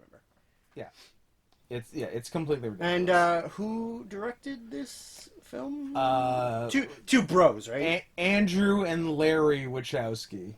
Ooh, dead named them. Shit. I think Okay, Scott, we're probably look. getting canceled. Look, I'll go. Half and half. Who's Andrew now? I believe Andrew was Lily. Oh, was he? That- I thought it was the other way No, around. Larry. So is Larry Lana. was okay. So Larry Went Larry was first. he was the trailblazer. Larry's trailblazer. So Andrew And the female one. so Lily can absolutely go fuck herself. I not because of a transphobic thing, because I guess sort of because of a transphobic thing. Now that I say it, Now that it's come out of my mouth, it does actually sound transphobic. But obviously, I'm not transphobic across the board because Larry, cool by me. I should probably stop dead naming me if I'm not going to be transphobic about it. Okay, Larry is Lana, Andrew's Lily. Yeah. Okay, and Larry came first. Yeah. Or Yeah. whatever they do. Yeah. Oh, this is just getting. Get hard, but nothing comes out because of the hormones. Okay, let's dig Anyways. this hole deeper. Okay, so I'm fine with Lana. Sure. I don't believe Lily's trans. I think Lily saw how much attention and nice postcards that Lana received, and was like, "Me too," and then really like half-assed transed it up. Yeah. Like Lana is a girl now. Yeah. Like, Respect. Like looks like a female. Respect. Yeah. Lily, I believe, still has a full beard. Yeah. Lily's just, Still walks around with no shirt on and a fanny pack. Lily's just the guy who dresses like Blossom. Good reference. Yeah, as I said, Lily is absolutely just trans for the clout, which then prompted me to rename the movie Clout Atlas. Anyway, Jupiter Ascending is a not very good movie. What else do you have? We must match on one or two. I wrote Pixels. Ooh, was it 2015? I think so. I'm pretty Okay. sure. I'm pretty sure I checked. I don't know. Whatever. It's a bad one. Pixels sucks dick. It just goes with the. I feel like it's 2015. I feel like going forward, we're not allowed to say Adam Sandler movies for worst anymore. Just There's just too many. because of course. There's just too many. Yeah, it's too obvious, you know. Yeah. Well, speaking of obvious, it's bad. Speaking of obvious, how about a little Paul Blart Mall Cop 2? I'm so glad I made you guys go see that movie. It barely meets the requirements of being a movie. Yes. It makes one look pretty good. Yeah. That's where it's sitting. I mean, at. one is pretty good. Speaking of barely meeting the requirements of being a movie, I present to you the Midnight Society. Fant Four Stick. How many fours are in that title? 100? I'm pretty sure every F is a 4. And then some other Four stuff too. and four stick Four four. and four stick 4. Or, yeah, I've never seen a more poorly put together movie with some like good actors in it. Michael B. Jordan, good actor. Miles Teller, good actor. Both have recently been in very good movies. Jamie Bell, good actor. Jamie Bell, an actor. Kate Mara. Yeah. Kate Mara? Yeah. Good one. Yeah, I like Mara. Yeah. I like the Mara girls. Yeah. This movie, Who's your favorite Mara girl? Rooney's dragon tattoo, Yeah. right? I gotta go Rooney. Although, is Kate the one that gets plowed by the train in House of Cards? Because that was pretty good too. She's in House of Cards. Spoilers for season 1 or 2 House of Cards, guys. Sorry. I think I'm a Kate man myself. Okay, I was talking about like body of work. Are we talking Oh. about wanting to Yeah. have vaginal intercourse with? Yeah. Then maybe Kate. Yeah. I can't get the picture of Rooney with her dragon tattoo hair cut out of my head, so I can't choose her. That's fair. Here's the structure of Fantastic Four 2015. That's not how it's called. What's called? Fant Four Stick. Thank you. Oh, sorry. First act, 1 hour and 45 minutes. Correct. Second act, 5 minutes. Sounds about right. No third act. Oh. The end. Is that how films work? I think that's how this film works. Is that how storytelling works? Yeah, and I know Josh Trank had a real time making this movie because he made Chronicle and everyone liked it, and they're like, "We're going to give you a big budget movie." Josh Trank, more like Josh No Thank. Oh, we got him, and that to the point where he just disavowed this movie basically, right? Because of what was done to it. But yeah, I don't know whose fault it was. I don't know if he was being a dick. You know whose fault it was. Fucking Hollywood. It was probably fucking Hollywood. It's fucking studio execs. Yeah. So yeah, it's just so poorly made. Studio execs are why we're getting a 2021 Matrix 4 and a 2020 Bill and Ted threequel. That's true. Fucking hate Hollywood. That's Yeah. why I didn't choose any Hollywood films. No Hollywood movies except Paul Blart, which is conspicuous by its absence on your worst list. So I assume it's on your best list. Well, it's on my faves. Okay. My faves Hans. That's not even that to me. That's not even the worst movie of the year. I will tell you. You know, where's my soapbox?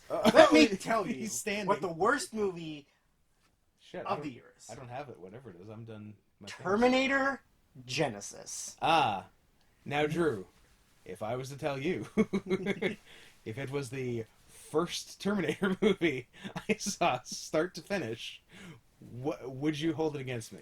If I told you had a beautiful body, would you hold it against me? I would not hold it against you, but you know how, let's imagine you made a film franchise in the 80s. Yep. That was made by who some would claim, although we've had this debate on the podcast, is not like one of the most famous, most popular, best filmmakers of the generation. Visionary. A visionary director. And everyone fucking loves it, and then they make a sequel, and everybody also really likes it. The sequels, a lot would say A the lot of sequels sequels are better. better, yeah. Yeah. So, let's now fast forward 20 years, Yeah, I'm with you. and let's make a movie Mm-hmm. that completely wipes away the first two movies. That's right. And then does its own thing. Uh-huh. Then they have to make another one That puts them back. to wipe out that That one. film and reestablish Correct. the first one. Sounds cool. Yeah, I'm in. It is horrible, and I feel so bad for Emilia Clarke because that was what she did, hot off of Yeah. oh, she's one of the biggest stars in the world. Yeah. Let's put her in Terminator. Oh, this is the worst Terminator. Yeah. I feel so bad for her. I also spent the entire movie trying to figure out that she was Emilia Clarke because she had a different hair Because she's color. got her and regular I hair didn't know color. what to do with it. She's not a blonde. She's a brunette. That's what I found out the hard way. I don't know if I care for her as a brunette. I don't know as much. Yeah. I think if she had a wiener, I'd change my opinion. If her pubes were blonde. Trenarius. I can't do it. Oh, I see what you're trying to do, and I support it. Yes. Anyways, faves, Hans, not quite made the list. Jesus Christ, this one's going forever. Oh boy. Um, I think maybe it'll stop next year, but I'm pretty sure every podcast is longer than the previous. well, stop having so many good goddamn years, Scott. Stop making good movies. All right. What would you like to say for? You know what? Dealer's choice. Me first. You first. I'll go. Okay. You mentioned one. Maybe we have the same ones. We don't. Because you already mentioned two of them. Yeah, one has been mentioned, two have not. The Hateful Eight has been mentioned. I liked it a lot. Well, I'm glad it's not on your list because I'd feel worse if it was on your No, actual it's list. not on my 10, and it was if anything, it's number 13, because the other two were on this list before that, and I was looking at Hateful Eight, Revenant, one I'm not going to mention. Gotcha. And it was He who shall not be named. It was sort of between those, and I went Hateful Eight. There's no Tarantino that I dislike. I do like every movie he's made. I'm not. Yeah, I agree. It's good. Yeah, There's just too many other things. there are, and I understand it not being on the list because yeah, I don't think anyone's gonna say it's Tarantino's best movie, but there's still like tons of good performances in it. Jennifer Jason Leigh's good, Sammy J, Walton, Walton Goggins. Walty Goggs, He's great. he's great. Yeah, Yeah. it is really good. It is a very, very good movie. Yeah, I've seen it in two different ways, and I enjoyed both. I saw it at the theater in 70 millimeter, Yeah. which was cool, Which was how which it is was- only playing at like the Park Theater on Canby. Weird. That was the only place it played in 70 mil, I would have thought Colossus. or like a big theater. Yeah. No, just a one screen theater, Yeah. not even like it's the in a hipster major. theater, though. Like, I guess so. It's the film nerd theater. Is really the Park? Yeah, I like think so. I'd say Fifth Avenue was more hipstery. Yeah, I guess so. I don't know. I feel like the park has like the 1 or 2 night showings of all the It does have that. independent stuff, Yeah, like yeah. the foreign stuff that you don't usually see. Yeah. Anyway, that concludes local theater talk. Go to the park, not and, Fifth and then the other way I saw it was because they did the extended cut into 4 episodes, and then I watched that as well, and it was cool that way too. So I enjoyed it both ways. I'm a real hateful eight bisexual. Yep. I saw it in a regular big film cinema, Yeah, that's what they call them. and then I saw it on Blu-ray on my television. Those are both good ways to watch it too. Yes. I believe at the time it was that one and not that one. Drew has stacked televisions, by the way. Hey, It's pretty I cool. like to game, and I like to watch while I game. Hateful Eight is good. I will go with one of the 2 that was mentioned, which was Green Room. Okay. Green Room is the most violent thing I think I've ever seen. It's really violent. It is. I knew it was violent. I didn't know it was like hand cut almost all Yeah, the way like- off. Like very, very realistic violence. And Big The Justin, dogs, Big Justin Big Justin, suffered a cruel fate. And yeah, the dogs. The dog scene is like Yeah. it is. Once they get to the green room, it is like Which, by the way, not even green. Minus points. idiots. It is like once they get in the green room, it is like non-stop. It's nonstop. Like anxiety, Yeah. and like just like loud noises and things just at you, and you're Yep. like, oh my god, I can't. And yeah, like you said before, like Patrick Stewart, like what an interesting Yeah. role choice for him. I mean, he is an old white man with a bald head. But he's British. Yeah, true. And British is a different kind of white supremacy than American. Yeah, the British only like to white supremacize over foreign colonies. Exactly. Not over a specific race. Yeah. They'll take anybody who's not white. I also just love the Nazi punk aesthetic. Mhm. Just like or not aesthetic, the concept. Sure. More so, just like, oh, we're fucking hip and anti-corporate, but also we're fascists. Yeah, it's like, like- it's so weird. It's like, fuck the system, but we only like the system that doesn't like white people or non-white people. Yeah. Like, fuck them, but we're with them. so weird. It's a weird dynamic. Yeah. Yeah. But yeah, it's a really rad movie. Like, it's so violent. Yeah. And like, yeah, just hands and dogs. And Anton Yelchin, R.I.P. Yep. Oh, gone too soon. Gone too soon. Should have been shouldn't fucking Josh Gad. it? You know what? If I had to choose who died between Anton Yelchin and Josh Gad, it'd be the Gad man. I agree. All right, what else you got? I've got one that is certainly on your list. Okay, we'll find out. That I wanted on my list, but I'm pretty sure a movie I watched yesterday or the day before pushed out. Honestly. I looked, and we could still have 7 of 10. Okay. So I think we're gonna have less than that, but okay. Mad Max Fury We'll Road. come up later. Yeah, yeah. I'm like, that's definitely on your 10. And like I said, I wanted it on my 10. But Interesting. it's like, it's so cool. I love practical effects. Like, I have nothing bad to say about it. It's great, but you'll say more. That's I will fine. say a lot. You'll say a lot. The other one that was vaguely mentioned Mm-hmm. on mine is Tangerine, Nice. which Number one, did not realize it was the same guy as the Florida Project. Oh, you didn't? Had no idea. Yeah. I had heard of it and I just thought it was a movie. Yeah. Guerrilla style film. Whole thing on an iPhone 6. All iPhone 6s. Yep. No permits, no like you just hey, can we film in here for like 20 minutes? And they're like, yeah, Okay. whatever. Like both of the actors or actresses, sorry, are real trans actresses. I think we just saved our transphobic comments from earlier. I think we're good. Yeah. Yeah. Yeah. Like real like trans women and Yep. and both actresses.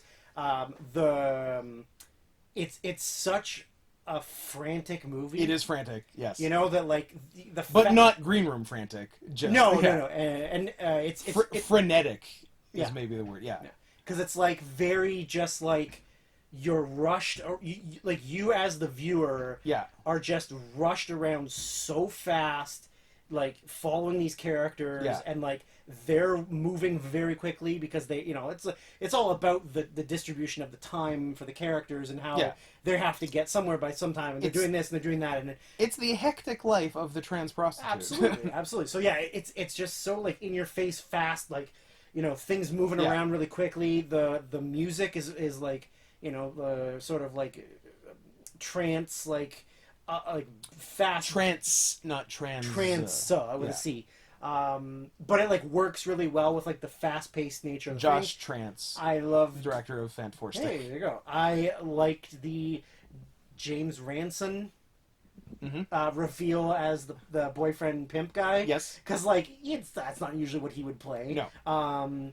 And like the side, like I like how they didn't reveal to you what the side plot was of the Armenian guy, taxi driver, until like later on, and then I was like, oh, like I didn't know where it was going. Yeah. And there's like a really amazing scene where he wishes to perform oral sex on a trans prostitute, and when he asks her to, like, I'll do it to you, is what he says. Yeah. And then she pulls her pants down, and he goes, is it tucked? And then she goes, what do you mean? And he goes, where is it? He goes, it's a vagina. And he goes, get the fuck Get out out of of here! here! Jesus You, Christ! you shouldn't be standing on this street corner. That street corner is not for pussies. And then he kicks her out of the taxi. Suck And, your dick. oh, it's so good. And like the Come on.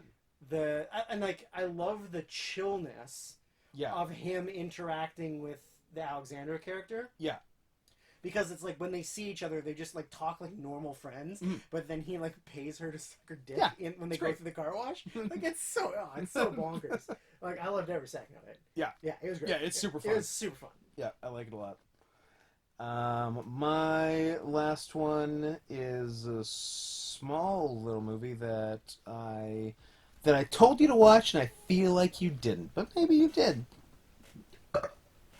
A little movie starring Christopher Abbott called James White. I watched most of it. Oh, okay.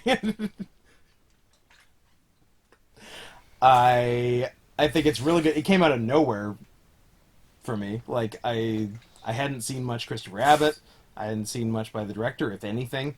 And if you had told me a movie with an actor I didn't know very well, and one of them bitches from Sex and the City would almost make my top 10, I'd have probably called you a liar. But the acting's great. She's actually great in it as his mom. I can't remember what her goddamn name is. It's not Sarah Jessica. Kim it's, Cattrall. It's not Kim Cattrall. It's Miranda. I think it's Miranda. Was the character? I think it's the character Miranda, but I don't remember. I couldn't tell you. Oh, Cynthia Nixon. That sounds right. Let's go with her. At one point in my life, I had to watch all of the episodes. That's crazy. So... The redhead. Well, that's why you don't date. Well, okay. Just stop that sentence. Okay. That's it. Don't You're date. good. That's why you don't date. Don't date. You won't have to watch Sex and the City. Yeah.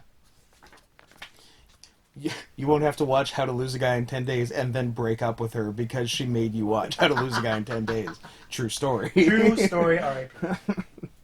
I didn't. Well, I'm as far as the podcast is concerned, Yeah. she's For not, legal reasons. she's not dead. She's living her own She's personal life missing, away from the rest of society. presumed alive.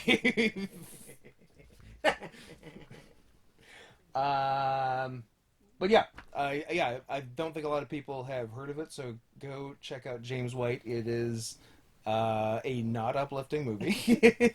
I feel like it's all we do is choose non-uplifting movies. I know, but I don't know. They're often good. About a guy who's kind of a fuck up, living with his terminally ill mother with cancer, who, even though she's terminally ill, she's still kind of taking care of him in his into his adulthood more than he is taking care of her. Although neither thinks the same thing. But yeah, I like it a lot, and I'm currently watching Christopher Abbott star in George Clooney's Catch-22 miniseries, which is not bad. Interesting. I didn't realize you were such a Clune man. I'm a Clune head. Clune head? My last one has not been mentioned, Ooh. so I feel like it's So it's on either your on my list list or I forgot about it. Or you're wrong. I don't think you... I don't, or it's bad and you're wrong. No, I don't think you forgot about I think it's bad and you're wrong. I think it's probably on your list. I think it's probably number 10 on your list. I bet it is. Is it the one that you watched very recently? Mm-hmm. Okay. Well, then we'll just not talk about it yet until we get to your list. Yeah. Anyways. Yeah.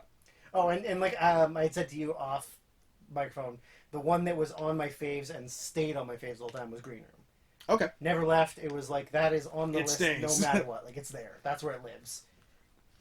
That's fair. All right. Now, after recording for 2 hours. Oh, no! We are no! finally at the top 10. Fuck. Okay. Would you like to go first? Shall I go first? You went first last time. I'll go first. Sure. My number 10 is a nice little post-World War II Danish movie known as The Danish Girl. Land of Mine. Yeah, again, one of my tough cuts. Yeah, very, very good, very good film, set in, clearly in Denmark. Right at the end of World War II, Yeah. The Danish have a bunch of very young German POWs, like, they're all like 17, 18, 19, 20, somewhere in that range. And during World War II, the Germans had placed hundreds of thousands of landmines all along the sea coasts of... 2.2 million. Oh, is that what it was? Landmines. Yeah, that's right. More than any other country. Because they thought the Allies were coming in through Denmark. That's right. Those idiots. Well, could have won the war. If they had, you would have won the war. I guess it would have gotten worse for the Allies had they gone through Denmark. So I guess it's, yeah. So they are put. They take the POW kids. They've mapped out the entire length of the beaches, and they pretty much just say, you see this point from here to there are 100,000 landmines. You have to Clear find them. and disarm all of them, and when you are done, you can fucking go home. Yeah. And it starts out with a lot of mental and physical torture and I found parts of it very tough to watch because of the anxiety. yeah, very anxious. Yeah, very. One of the early scenes where they're just practicing defusing them in that stone bunker, I'm like, this is going to go bad for someone. Really bad, but I don't know when it's going to happen. Spoiler alert: it goes bad. It goes bad. And then obviously the stuff on the beaches, they're not everyone is going to live, and they're not going to find every landmine. Yeah, and it does have more of it has a positivity upswing sort of at some point where they become brother and they're the general sergeant general whatever he is, whatever rank the Danish guy, which apparently is the one historical inaccuracy of the movie.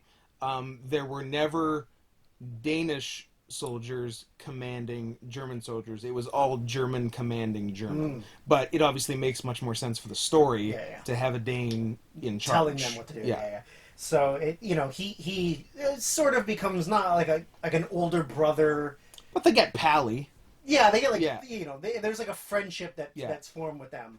But it's super anxious film, just because the things are gonna happen. The turn that stopped things being pally about 2/3 through, I knew was coming. Yeah. I didn't want to come. But I'm well, if you're going to introduce this little guy, then it's gonna happen. Of course. And it's upsetting. Yeah, it's very upsetting. Yeah. But I highly recommend that you watch it. I agree. It was really good. Well, I guess we're not matching on number 10, so Nope. no kisses. We should have. Yep. So this is your third honorable mention that I'm about to say. That's my number 10. Possibly. Is it the tiger? It is the tiger. It's the tiger. Man. God, it was good. Yeah. Yeah, for my birthday a couple years ago, I was given probably like 5 or 6 Blu-rays, which I believe like increased my physical Blu-ray count by 300%. I think I own 2 maybe. And so your husband gave you a my, bunch of my Blu-rays. husband gave me a bunch of Blu-rays, all of movies with Tiger in the title, whether or not they were good. Like a bunch of like just like weird martial arts movies. Like Tiger Mask? I don't think Tiger Mask. I would actually Tiger Land. not. I like Tigerland. No tigers though, which is upsetting. Yeah, I know. But, That's funny. but it does have Colin Farrell, which is good. I do like Colin Farrell. Yeah, and I think most were bad. I haven't seen them, but most are just like whatever movies. But this one, because I think he mentioned he hadn't seen this one, and it's the one that he would actually like to watch as well. And then, I didn't even think about it until you in that like last list you sent me. Yeah. That was on there, right? Yeah. And I was like, oh yeah, I think I remarkably have that on Blu-ray, and I'll watch it. And holy shit, why didn't I watch that? Why haven't I only been watching this movie? That should just be your movie. It is now. Yeah. Guess what? Guess what? That's your anniversary film. Mark it day. That's your rebirth day. That's your. That is absolutely my rebirth day. Yeah. All I want to be is the Yeah. Mountain Lord. The Mountain Lord. Yeah. The tiger in this movie, the titular tiger in this movie, rocks. Oh, he's the most badass thing that's ever like he's like Ryan Gosling in Drive. Yes. He's the tiger equivalent of that. Absolutely. He is everything I aspire to be. Just like cool guy hanging out in his cave, sometimes comes down to murder people. Justifiably Justifiably so. murdering tons of people. Yeah. Like 60 or 70 at a time. Yeah. Yeah. Fuck, it's so good. It's trigger warning, a lot of animals get shot in this a movie. lot of animals get shot. There's dead tigers. So Okay, if you don't like seeing you dead definitely tigers, see a couple shots of dead tiger cubs, and every time I saw them, Yeah. I told you I wanted to fucking sob. Yeah, and also just like it's mom, Yeah, its partner, yeah, like yeah, all of that. or like the general's room where he's got the 2 stuffed ones and the Yes. floor one, and then they bring him another one, and he's Yeah. like, oh, I don't want it. Just that- give it to whoever. This one's lame. Yeah, give like it to the secretary. there's tons of dead tigers in that, but I mean Yeah. it's history, so Yeah. And we were saying the CG is phenomenal because like all the animals are CG. all the animals CG. You can't get a tiger that No, big but to- there's no like even like practical. There's no like no animatronic or the anything. wolves are all CG. Yeah, and it looks- all the dead animals are CG. yeah. It looks so much better than Hollywood. than like the Jungle Book, like the tiger versus Shere Khan in the Jungle Book. Yeah. Fuck off, not even Yeah. close. I mean, Life of Pi is pretty good. Life of but, Pi is good. but Life of Pi is also like a little bit cartoony. A little, and I also a good director. Yes, and I mean they used a real tiger for part of that too. So Right. in Life of Pi. Yeah. Yeah, but yeah, it's like the face. I thought the face, the emoting of Yes. the tiger is so much better. in Yeah. this.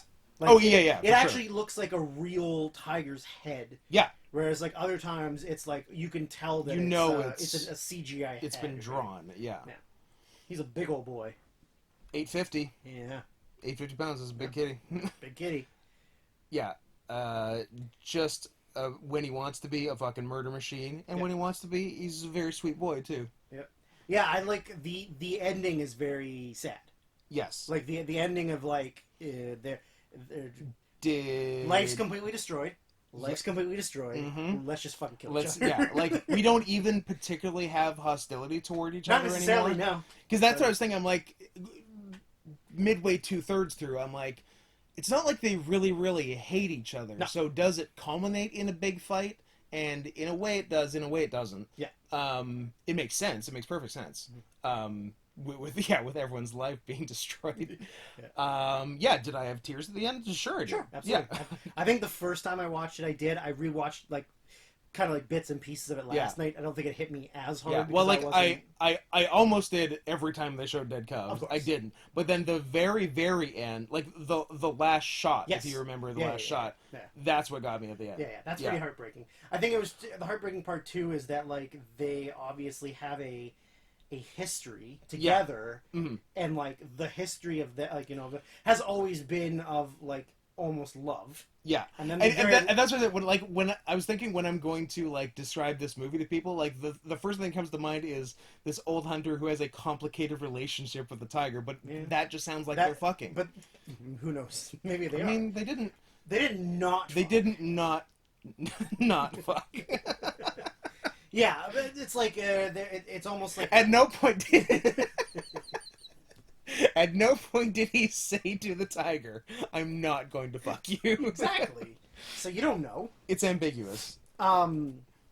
So but like their relationship is like it's love, and then the last scene, Yeah. is kind of also that. Like Yeah. Yeah, and I think just the end of it, not only in the context of the movie, just like made me think about like everyone I know and love dying also. Jesus, So really opened up for you. it did, and I'll post a picture of it somewhere. I watched the whole movie with my kitty. He loved it. It's his favorite movie. Great. And I had to give him big hugs for a long time after the movie to feel better. Yes, that's good. That's good. That's Yeah. good. Yeah, it's really disappointing of how many tigers the Japanese murdered. Jesus Christ. I don't. It's a real dolphin and whale situation. Fuck you, tiger. Fuck you, other tiger. Yeah, like they really fucked up Yeah, tigers. and I was reluctant to put this on my list. I thought I might just do it as an honorable or just a late cut, just because it's me and it's too obvious. Yeah. But it was so good. It's actually really good. It's so good, Yeah. and it's directed by the guy who wrote "I Saw the Devil." Yes, Which is and the guy, his one of the movies he did before this is called New World. Heard of it? Haven't seen. It's really good. Yeah, Yeah. like, he made some really good stuff. Yeah, it's Korean. P.S. Good to say that. Yeah. This was also my number 3 fave. So yes, Nice. In fact, that Nice. very good. My number 9. We are going to journey from Denmark and Korea to Turkey. Are we? where Okay. we will be doing the movie Mustang. Here's a fun thing. I forgot to mention it, but it's not the one that I intentionally didn't mention. Interesting. Yeah. I think I know which one you didn't mention My- because you haven't said it yet, and I don't know if it's on your list. It's not, and I haven't said it. But yeah, Mustang was a late-ish cut for me. Right. Like, It's really, really good. it is really good. Listen here, women. Oh boy. Where's my soapbox? Oh boy. You think you've got it so hard.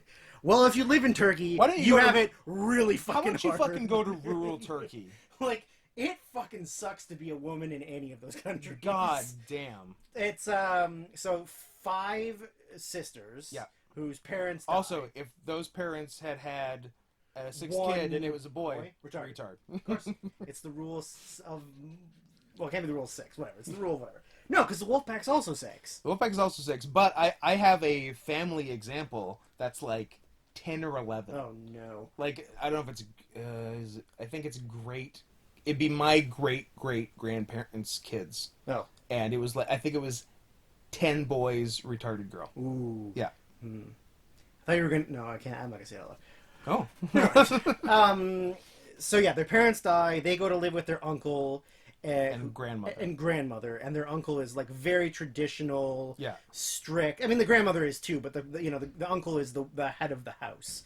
Yeah. And the But girl, they're going to actual public school. yeah, and it's things are okay. It's Things like, are relatively it's normal. progressive enough. Yeah. That they are, they're going to school like a normal people.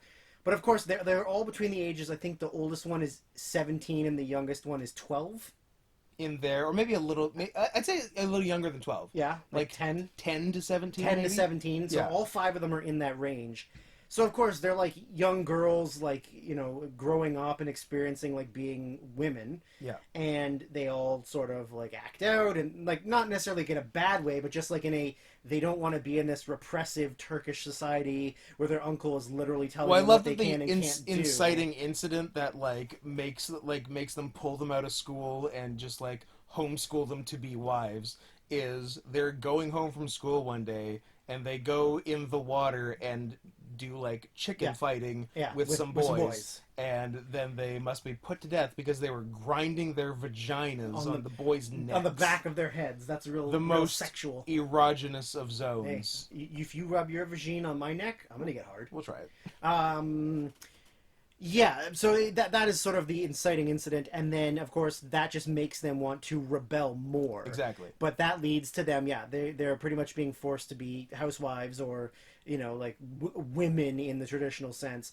So then they you know, they start like arranged marrying them and Yeah. forcing them to do it, and you know, the older ones are sort of like, you know, like they're all resistant and hesitant to everything, but the older ones eventually are sort of like, this is what life is here. Like, Yeah. this is what we have to do.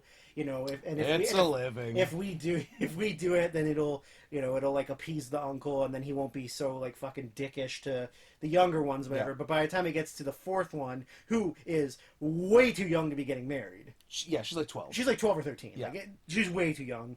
Her and the youngest one just decide that, like, no, we're not doing Yeah. this. The whole house has been, because over the course of the movie, like they're sneaking out, and there's like, you know, they break out to go to a soccer match and stuff, Yeah. and And all women audience soccer match because men are banned from it because they rioted the game before. because men are animals. Well, Which is why women have to cover up all their skin. but Because, also dudes rock. also dudes rock. Yeah. Because if men see the slightest bit of skin on a Yes. woman, they will have If, to rape if them. I see your Achilles, Yeah, I'm gonna rape you. it's raping time. It's raping time.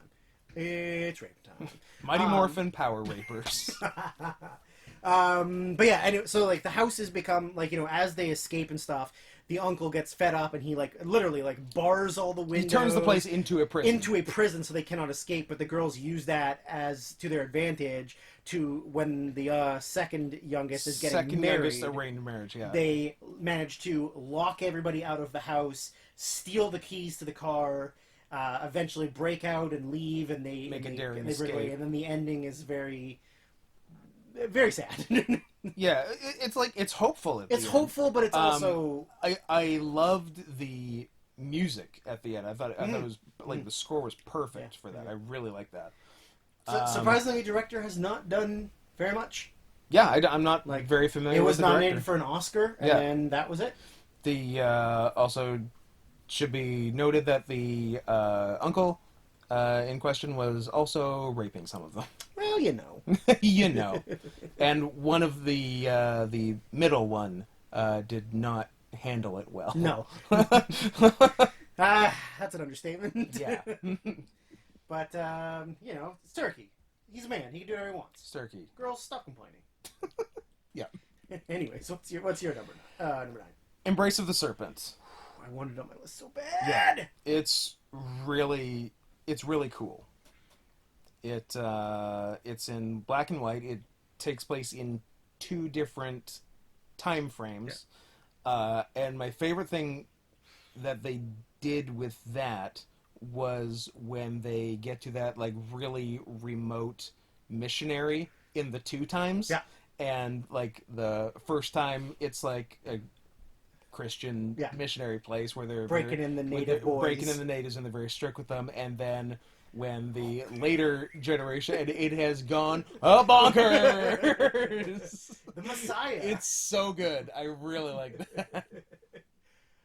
Yeah, it is. It is such a cool film. Yeah, Like, it's spoken in like Amazonian native languages. yeah, and just these tribes that no one has ever seen, basically. Yeah. Minus a few intrepid with some whiteys. with some whiteys. Yeah.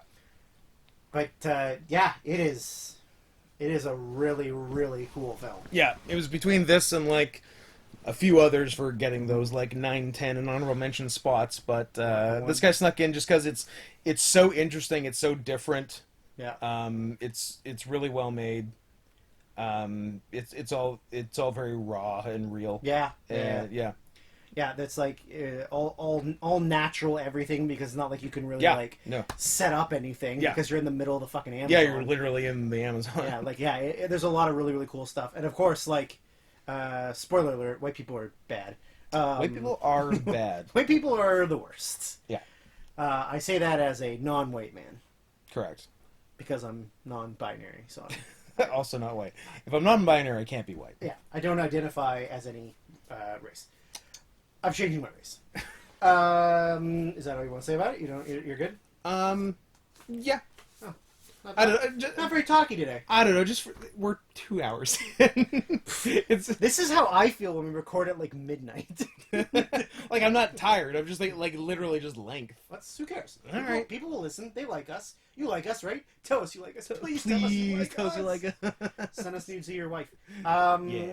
All right. Well, my number 8 is we're gonna go from. Go somewhere. Go somewhere I want to go. It's not, because you already said it. It is the first of 2 appearances by this director in this podcast, Really? because he will be mentioned in 2019. Oh, I thought you meant this No. podcast. I'm like, something good year. The Witch. Okay. The Witch. The Vivitch. The Vivitch. Goddamn, did I ever... I never thought I would sit through a movie in ye old English and think it was that fucking great. It's really good. I would say that Black Phillip is one of my favorite characters of 2015. I got a Funko Pop of him. Yes, you do. Very nice. Yeah, Black Phillip rules. Yeah. he's a dude. He is a total dude. He is a dude who rocks. Yeah, it's like New England in ye old time. Yeah, like 1600s. 16 something, yeah. like right at the beginning of colonization. Yeah. It's like a Puritan family who doesn't think that living in the city is like, it's corrupt and it's gross, and like they want to. I love just all the arbitrary, and it's still a thing now, just with other aspects, but just a puritanical idea of just arbitrarily things are sinful. Like living in the city is sinful. Yeah. Like Yeah, not for any reason, just because we've decided. Seeing this. more than 3 people in a day is sinful. Yeah. Yeah, I think it's bonkers that America was founded. Like, it makes sense if you look at the political structure and like the South, pretty much, is that like everybody who moved to colonize like the Americas was fed up with all the crazy wild sex that was happening in Europe. Yeah, and the progressiveness and like that's the and... thing. They were too religious for 1600s Europe. Yeah.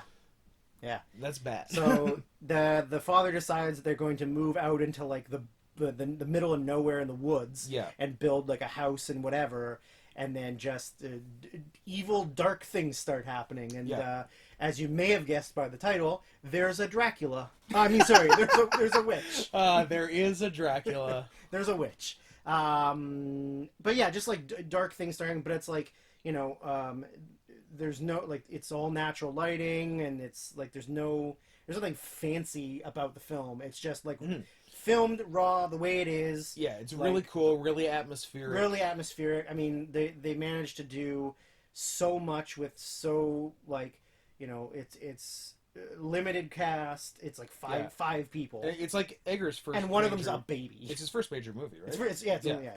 So it's his first. It's Eggers' first one, but like. The forest is a character. Yep. The livestock is a character. The witch is a character. The wind, like the wind and the fog and the atmosphere, like the river is like everything about it, and it's like paranoia and like and what's real and exactly like what are you making up in your head, or like what is there just stupid dumb Christian beliefs, like how much is there anything actually paranormal going on? Are you just being dumb Christians, or just because you're in the woods in the middle of nowhere, or is there some wild shit going on? Yeah, exactly. Yeah, and like it does it escalates incredibly towards the end. Yes. So like it rules. It's such a good film. See, I think it would be on my list but I can't even articulate why, but something about the ending didn't do it for me. Okay.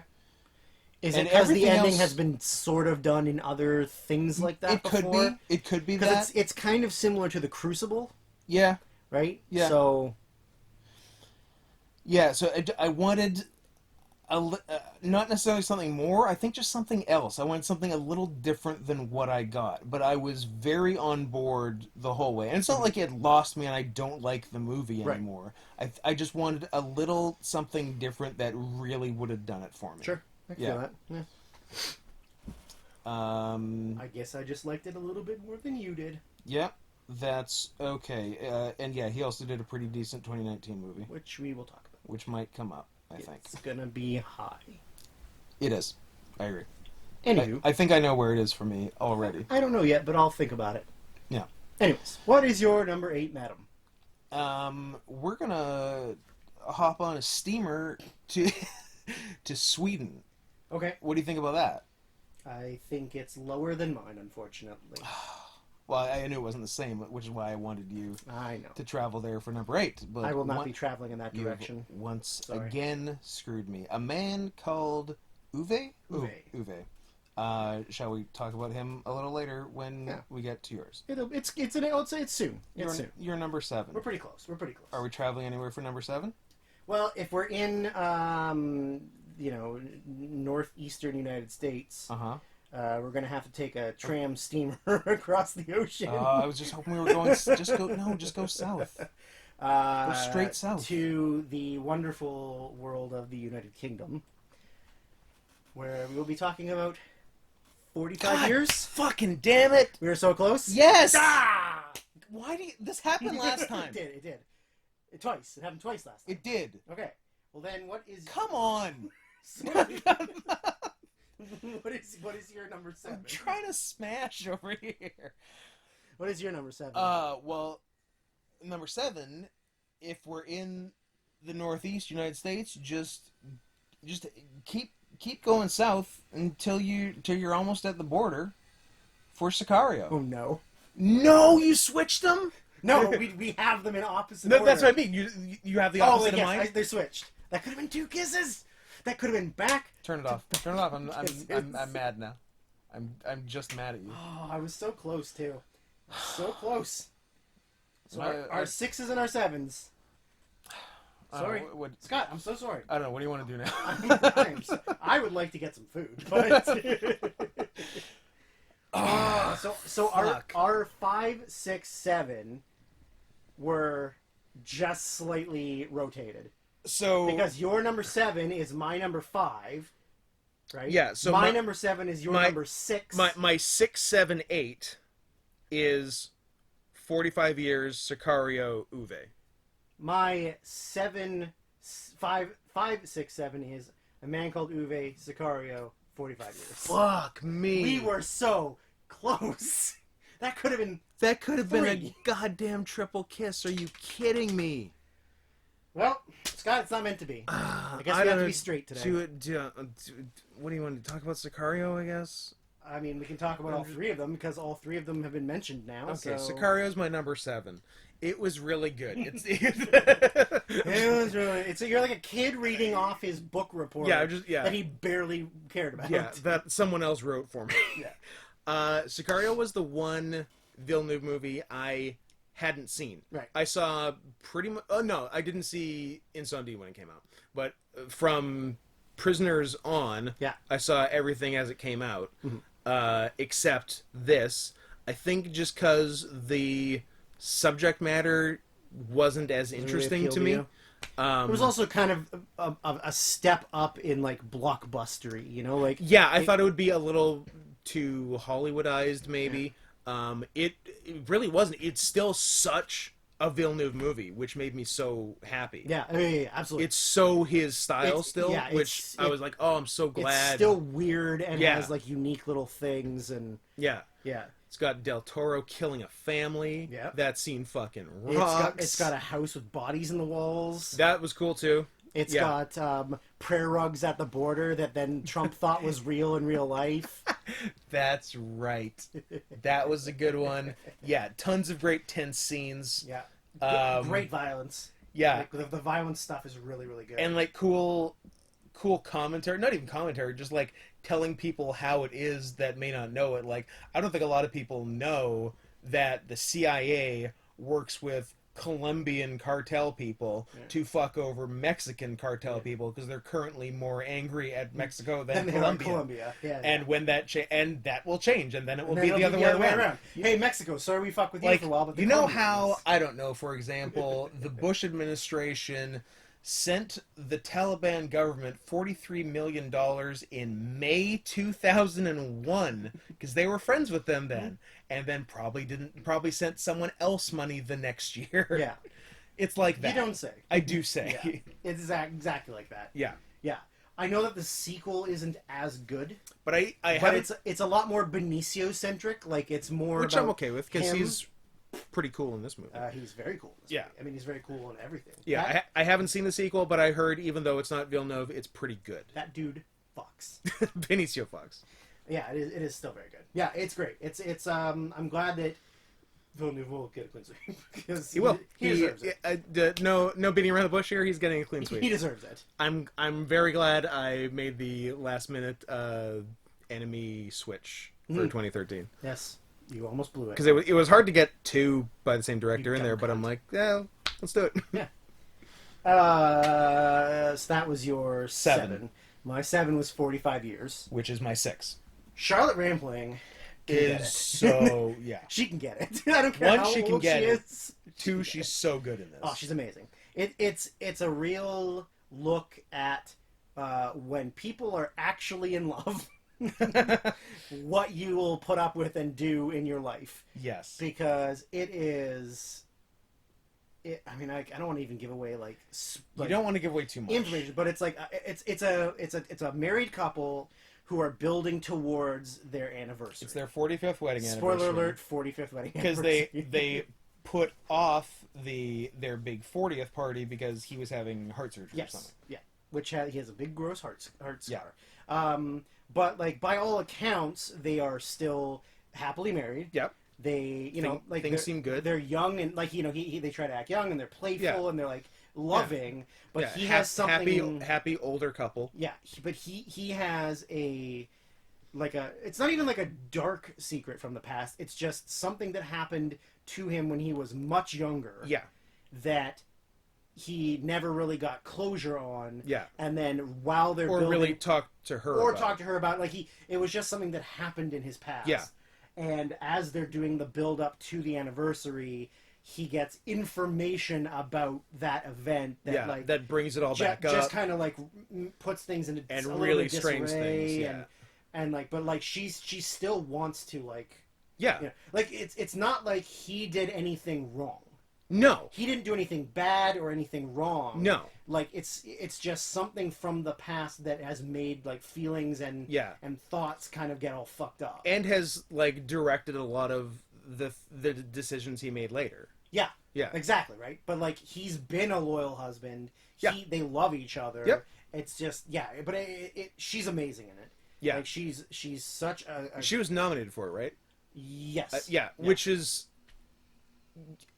impressive. Just the fact that she was nominated, because it was not a widely known movie. No. It didn't get much play anywhere else, even in award season talk. But obviously somebody saw it and said she's so good in this, we have to recognize it, and then word got around. Where it's spread and stuff. Yeah. No, yeah. It's a really incredible film. It's very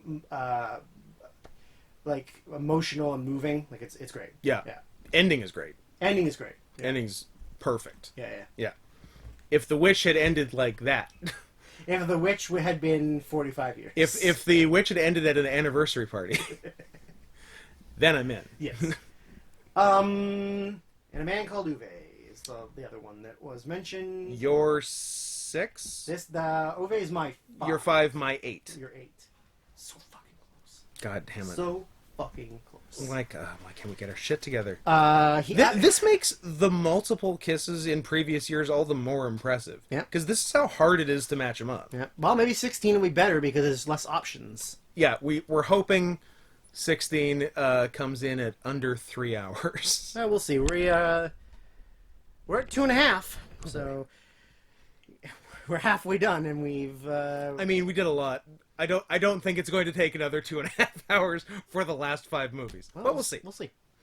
Anyways, I personally connect with Uwe quite a bit. I was okay. Let me tell you who I've lost my train of thought. What character? That was it. Oh, I forgot to write it down. That's it wasn't on the list or anything, but I did forget to write it. So the 3 characters I identify with the most in 2015. Number 1, Tiger, obviously. Of course. Number 2, Uwe. Okay. Just stop. Stop interrupting me when I'm trying to kill myself. Come on. Follow the rules. Follow the fucking Leave me alone. rules. Yes. Those are the only 2 things you need. Number 3 in the movie I forgot to write Also down. Tiger. Again, the tiger. Just a different tiger in the one tiger. of the other tigers. His mom in the tiger. Joaquin Phoenix in Irrational Man. Yeah. I don't know, because I think I'm supposed to think that he did a bad thing in that movie. Yeah. I don't. I'm with him 100% of the way.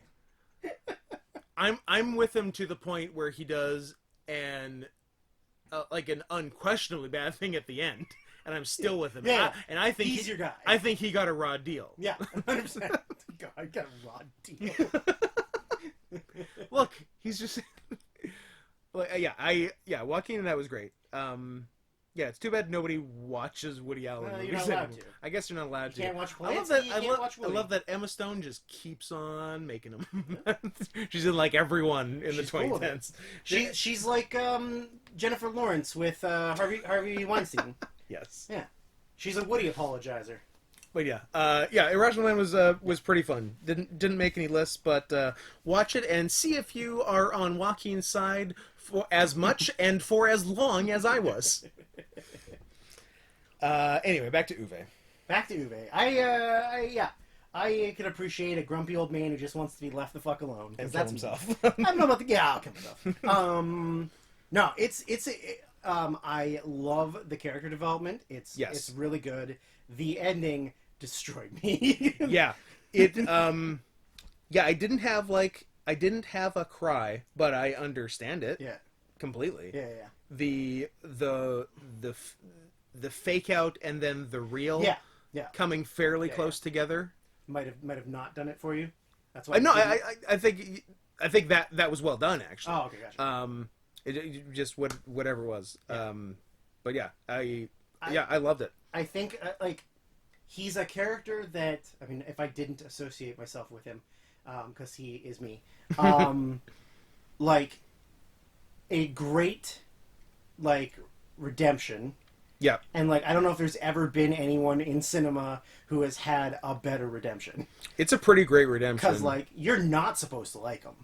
No, he's presented as very unlikable at the beginning. Yes. Yeah. But by the end, you're you love him. Teen movie. Yeah, it's great, right? Yeah. Yeah.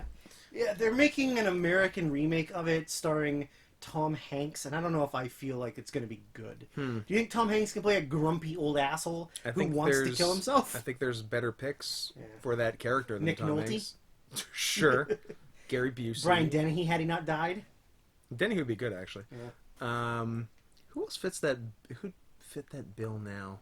Harvey Keitel. Yeah, he might be a little too old. Lewis Black. I like a Lewis Black. Yeah. Yeah.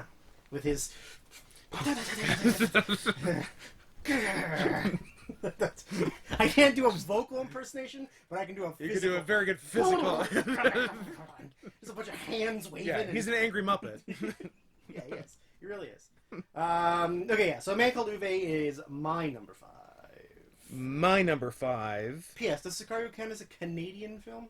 I don't think so, right? I don't know. I put it as Canada, but that's bold. He's a Canadian filmmaker. I think made he's in Mexico and Texas and California. And I don't think he's living in Canada anymore, even when he made that. He's abandoned us, as well he should have, because Canadian cinema is garbage. It is dog shit. My number 5 is a movie you should have watched a second time. Yeah. Victoria. Yeah. It Gets you going. it is not.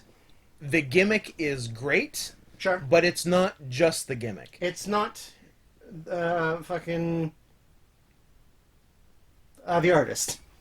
It's not The Artist. Although I also like. I the rest. almost said The Fartist, and then was like, no, that's... Oh wait, that's Brian Brian Posehn's Posehn's. album.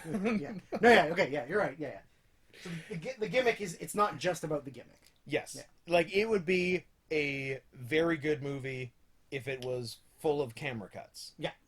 But the fact it is a very good movie and full of No zero camera cuts with so many fucking locations Yeah. is so impressive. What if she had just gone home? She should have gone home. What if she had just been like, nah, Yeah. no movie. Maybe don't get wrapped up with the underworld. Yeah, and heists, and I think I read somewhere they had to film it 3 times. Yeah, I think we're watching either the second or third I think take. I think they said the Might be third third. take, and it was from 4 a.m. to 7 a.m. Yes. Yeah, I guess they're all on the same night, right? Yes. Yeah. Yeah. They're like, well, someone forgot one word in one line there. Back to position 1. Let's try her again. Yeah. It's probably the best one-shot movie I've seen. I mean, there's only a few. Yeah. I mean, yeah, it's just such an undertaking. It's not like Yeah. you get them a lot. Because there's like...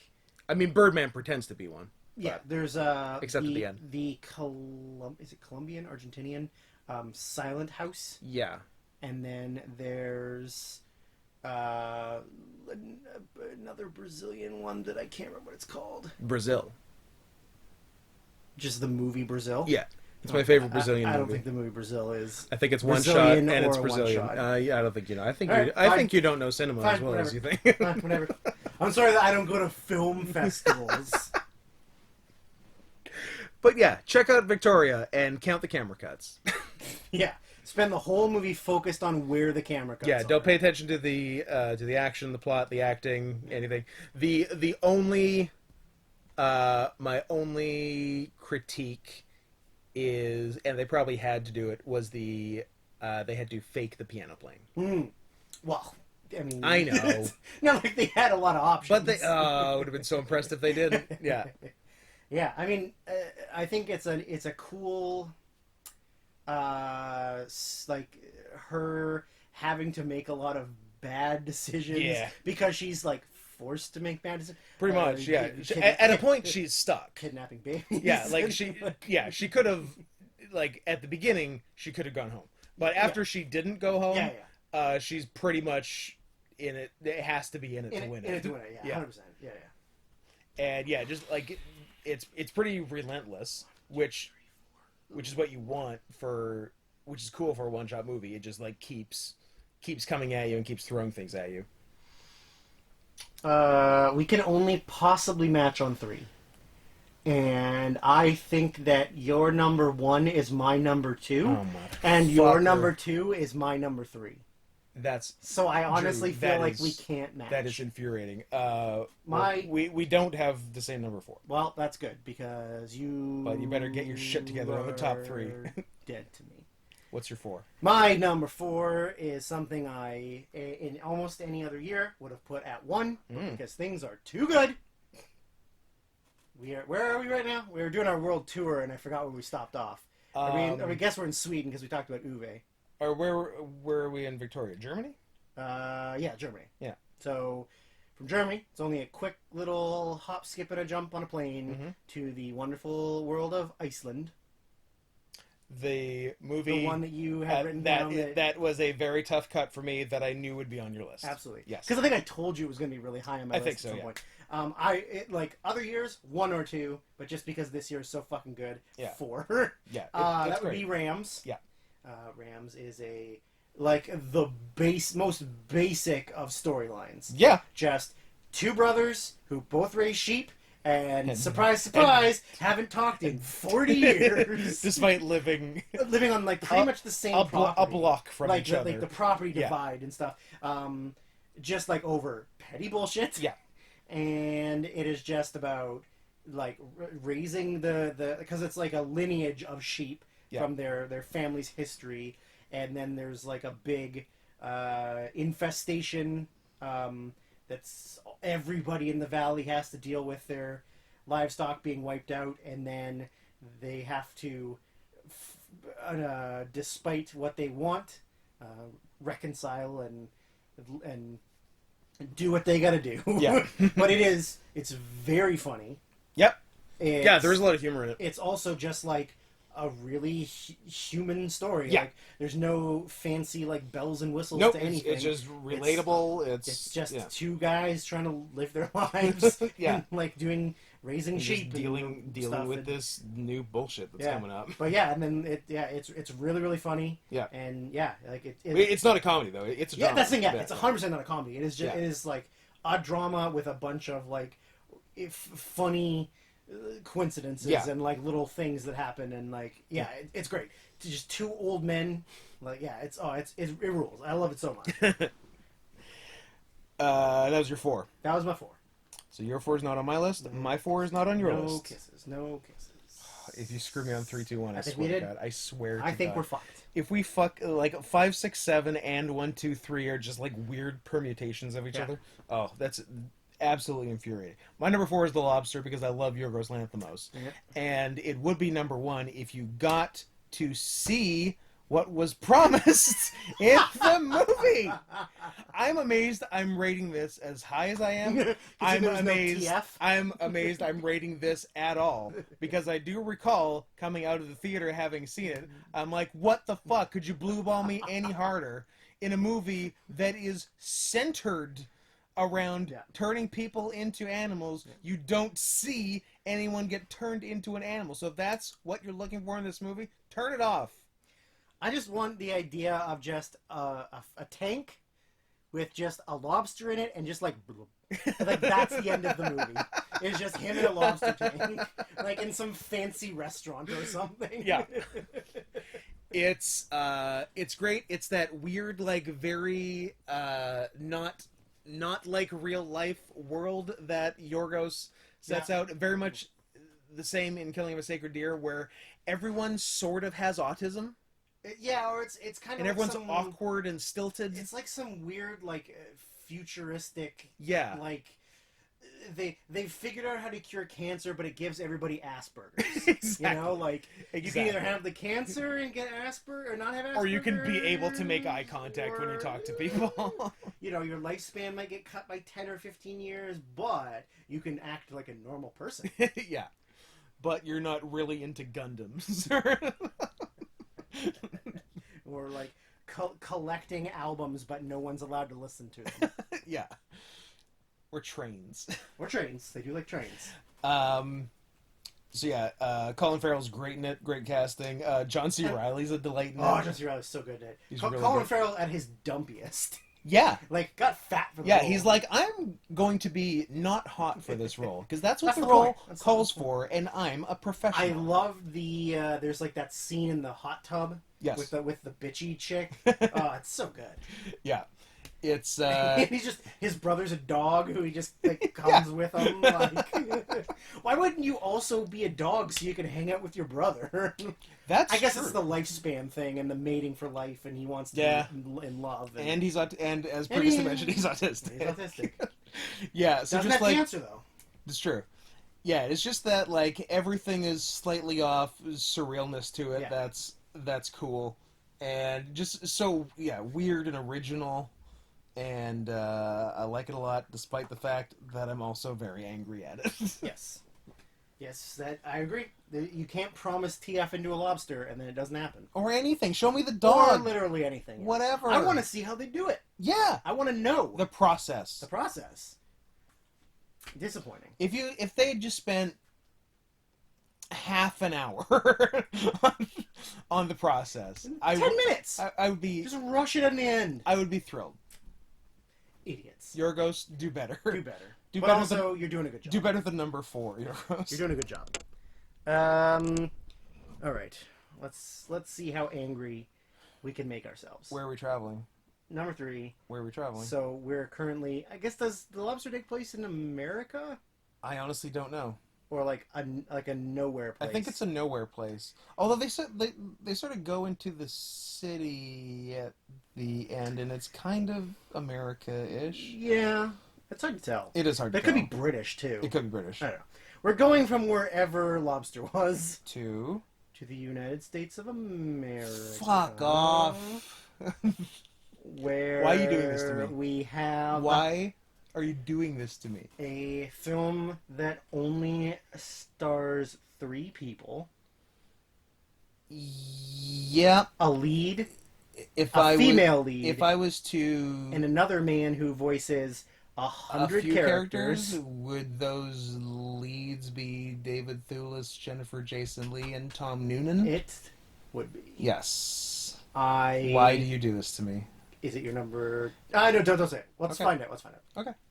We can talk about it. Well, Or do your number 3 because it's not your number. my number 3, we're traveling to the great state of Poland. Oh, God. I think it's Poland. That's where is it? Was it in Auschwitz? It's Hungary. It's Hungary. Scott. We did it again! We did it again. We did it again!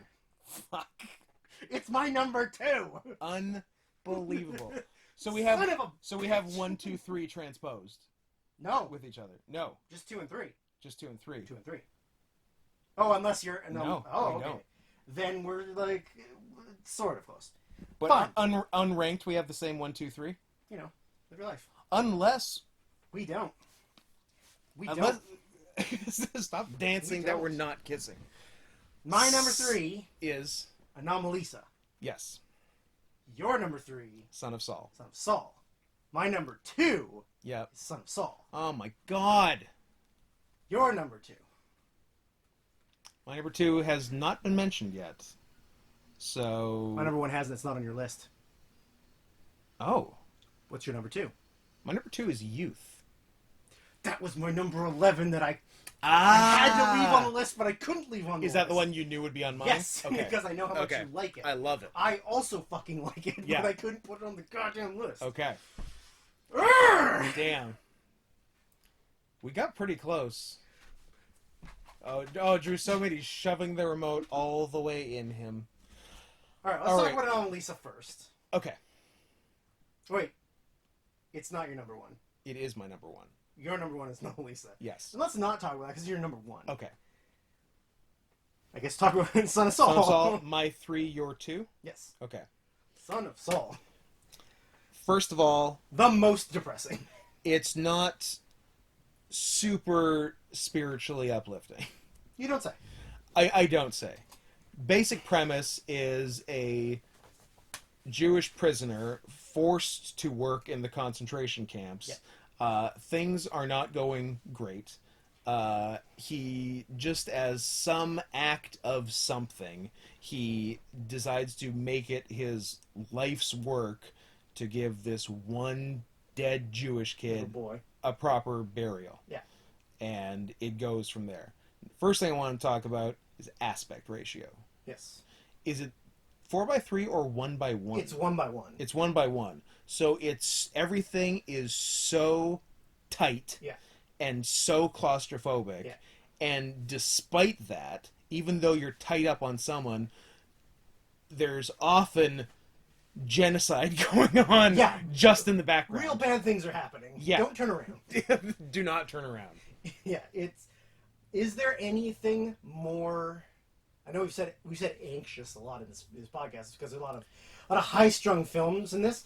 Is there anything more terrifying than the scene where they're like fucking kill them all, just everybody in the fucking pit, Everyone and in, and you're yeah. like, what is happening? Yeah. And he like gets dragged, and they're like taking his clothes Yeah, off, and yeah, then he yeah. gets like, and you're like, Jesus Christ, like Yeah. there's nothing more terrifying than that scene.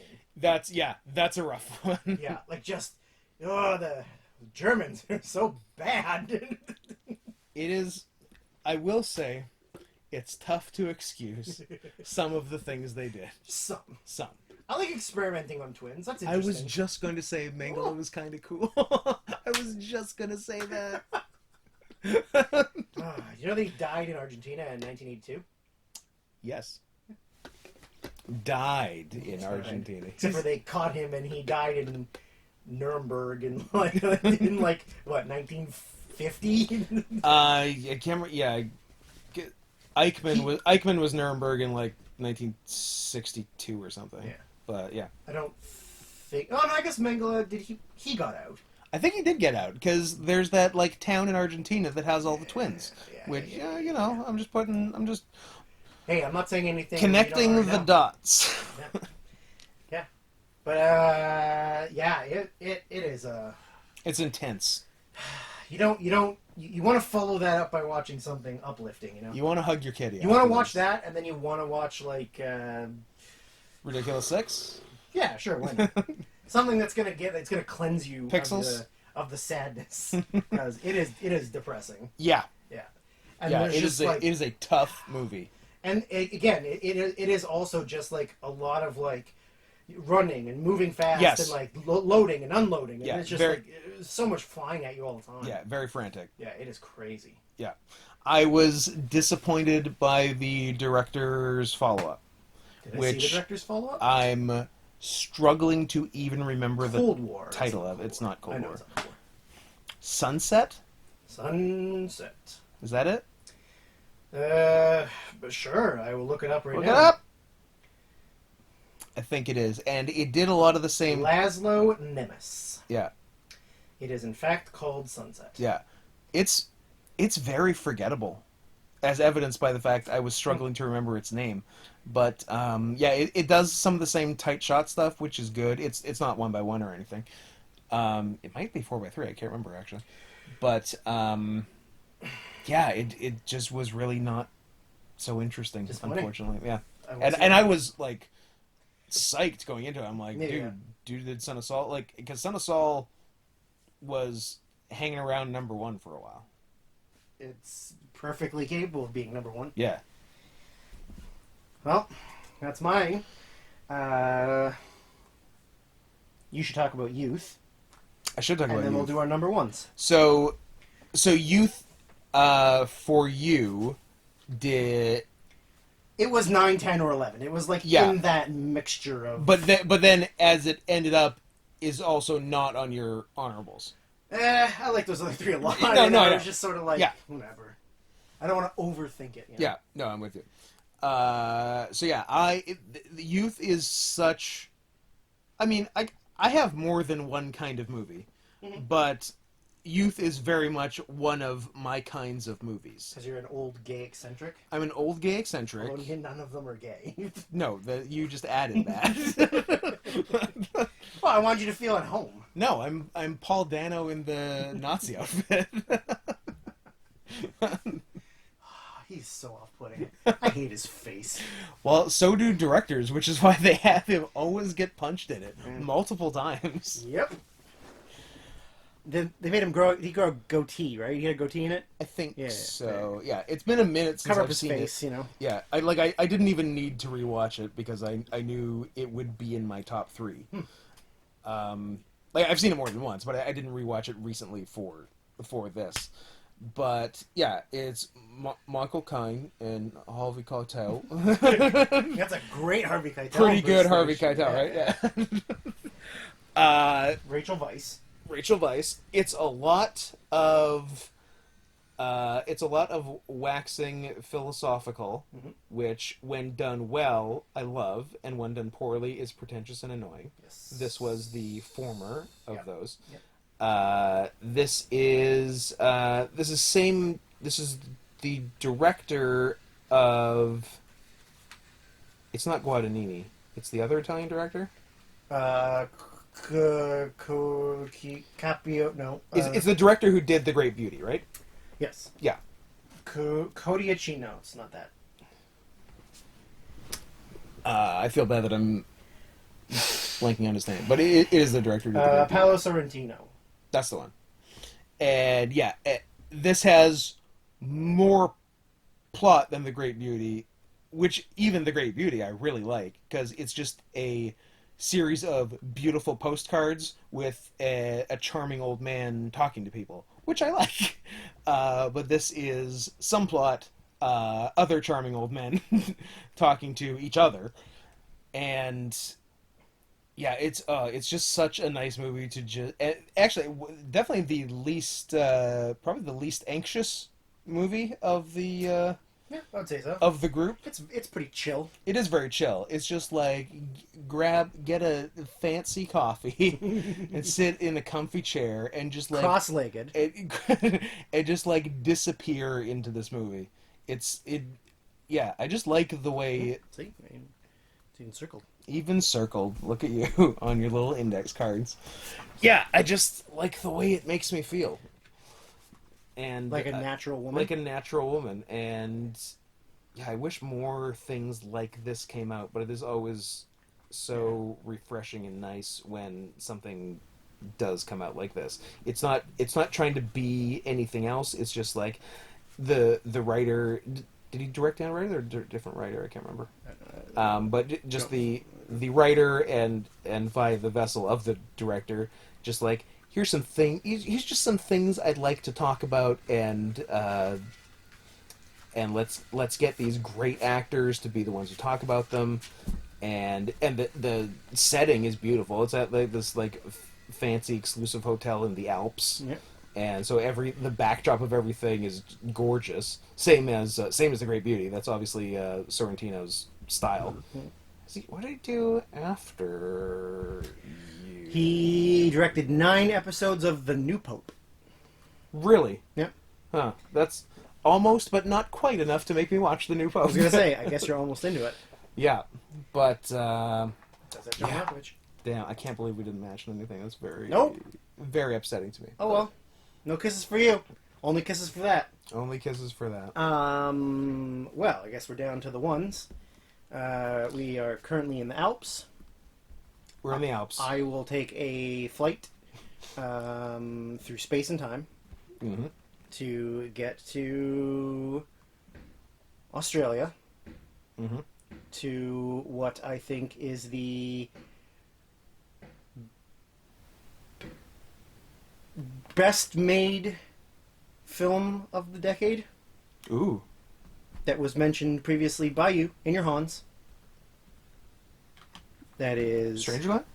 Mad Max. Oh, of course. Fury of course. Road. Sorry, I forgot it wasn't already talked about. Yeah. Yeah. So Mad Max is such a masterpiece of everything about making movies Yeah. that I think. I mean, you are entitled to your own opinion. This is going to be your Phantom Thread and my Mad Max. I think it is irresponsible of you to not have it on your top 10. It made the other 3. That's pretty good. I mean, just it's not even. Look, take it up with the tiger. You know what? I can't. Take it up. I can't argue with the Tiger. The Yeah. Tiger is so good. But yeah, I mean, George Miller isn't even like a big time director necessarily. I think his name is George Romero. I think it was a zombie movie. Zombie movie. I mean, kinda, Yeah, actually, a little bit. a little bit. But I just. Ezra Miller. I guess he's all right. We do need to talk about him later. But yeah, no, just the amount of, I mean, unique styles of filming in that Yeah, movie. like- all of the car races and the explosions that they needed to time out like properly. you can have all the. It's one thing to do all the practical effects, but to also have all that style. all the style, yeah, and like there are movies that like you could do that like style of car chase explosion, blah, blah, blah, but like the rest of the movie would probably suffer or be shit. But the fact that like it's got like incredible cinematography, Yeah. and then it's got like high paced like action. They like you never really saw that anywhere before that. You see it more now because everybody tries to emulate like cool things that happened before them. Exactly. But just like the story is I'm almost shocked there weren't more clones of this after it came out. yeah, or like attempts at doing something similar. Yeah. There's a really, really fucking bad one that's called Future World, starring Rings a bell. James Franco Interesting. that is very much just trying to be Mad Max. And doesn't quite hit It's the mark. fucking horrible. Yeah. I don't even think I saw the whole thing. I think I saw bits of it. But I think the really cool part about it too, though, is the fact that they got the villain from the original Mad Max Yes. to come back as a different character Yeah. but still be the villain. That fucking rules. That's cool. But yeah, just like, you know, it's a real throwback to the classic style of making these big films. You know, like Waterworld's a shit movie, but Yeah. everything about it was practical and like, you know, you built everything. You did, you know, the crowd scenes are people, Yep. not just CGI. Yeah. You know, there's no like really Hollywood 2015 bits about this movie. Everything about it is like, you know, holding on to that old style of filmmaking, which is like really, really cool. I mean, Which largely is better. yeah, it's 100% better. Like the new way is worse. Yeah, every major film that comes out that's done in the current style is shit. Yeah. You know, like everything practical, like you can make things like explode and blow up and light on fire, whatever, but it's always going to look Like CGI. why haven't I wish practical effects had advanced the way CGI did, because and hadn't been partially abandoned for CGI. If it had just kept evolving in the way that CG kept evolving, practical effects would be amazing and used more. The only reason that practical effects didn't advance the way that they wanted, or like we would have wanted, or people wanted, was because obviously big Hollywood type producers and production companies want to have control over every little tiny detail. Yeah. So when you're doing CGI, it's like, well, there's a little bit of shine there, and they're like, all right, buff it out. Fixed. It's got... Yeah. Whereas, like, you know, doing practical effects, you are limited to what the thing can do. You're at the mercy of the physical So things, like they would rather choose it looking cleaner and fake than real and not as clean. Yeah. But like luckily with this one, like with Mad Max, is that it looks like real. Everything is happening. There's no like bullshit. Yeah. I mean, I think it's probably the best made film of the decade, and I mean since everything, like, you know, it's better than almost every other big blockbustery going to cinemas everywhere. Like, you know, it's better than everything else. And even relying on, like, you know, Tom Hardy doesn't really act like it's the same thing as we said with like with DiCaprio in The Revenant. It's like it is a lot more physical acting. Man, Tom Hardy, two of the most like physically demanding movies in 2015. Probably late 2014 filming. I mean, luckily for him, he's like jacked to shit and like in super good shape. He'll be okay. I'm not worried about him. But like, yeah, man, what a demanding physical year. I assume those would have been back to back for him. Probably, they came out at like the same time. And like he did all of his own stunts for Mad Max. Like he did, it was very physical. But yeah, I mean, like Charlize Theron's like really good in it, and like everybody's so mad. They're like, the movie's called Mad Max. And, how come this girl's this girl? Why is she the lead? Like, it's fucking bullshit. Is she supposed to be Mad Max? Is she mad? I don't know. Is she Maxine? But yeah, it's such a rad fucking movie, and it's so well made, and like as you know. He doesn't even Miller doesn't even make like that many movies anymore, and so like obviously he's the counter James Cameron. Yeah, because like, and when you like first heard about this movie, you're like, oh, George Miller's coming back and doing and it's Mad Max, and it's not even like, you know, like the original Mad Max, and then the Road Warrior, and then Beyond Thunderdome. and Beyond Thunderdome. Like they're not. Honestly, they're not even like really amazing movies. No, they're not great. They're like, just lower budget, and it was all practical effects. Yeah, and they're interesting. And it was a cool idea, right? Yeah. So you're like, he's gonna make another one of those. Like, how hokey is it gonna be? And they're like, oh, it's fucking rad. It's fucking rad, yeah. Like it makes me think of that Jason Momoa Conan the Barbarian movie, where it's like those original Conan movies aren't even good. Yeah, they're just like Arnold movies. You know, like there's a difference between like good and Arnold, but. Like, you're like, oh, well, they're making another... And then, guess what? It was the worst thing. So, like, of course, like, you're like, they're going to make another bad Mad Max movie. Yeah. And then they made the best movie. Yeah. Like, Yeah, shocking. And it's nice it got so much love at the Oscars, too. Yeah, Like, yeah. it won, like, every technical All award, the technical stuff, which it yeah, deserved. yeah, So yeah. good. Like, I wanna.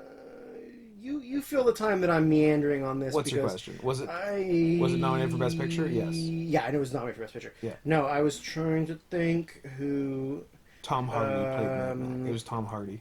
It was- Tom Hardy. You got it. No, I was gonna say that the guy who did the cinematography kind of does. I think Meth. he might do math. I mean, everybody does math. Who doesn't do math? I think he was pretty big in doing. Maybe I'm wrong.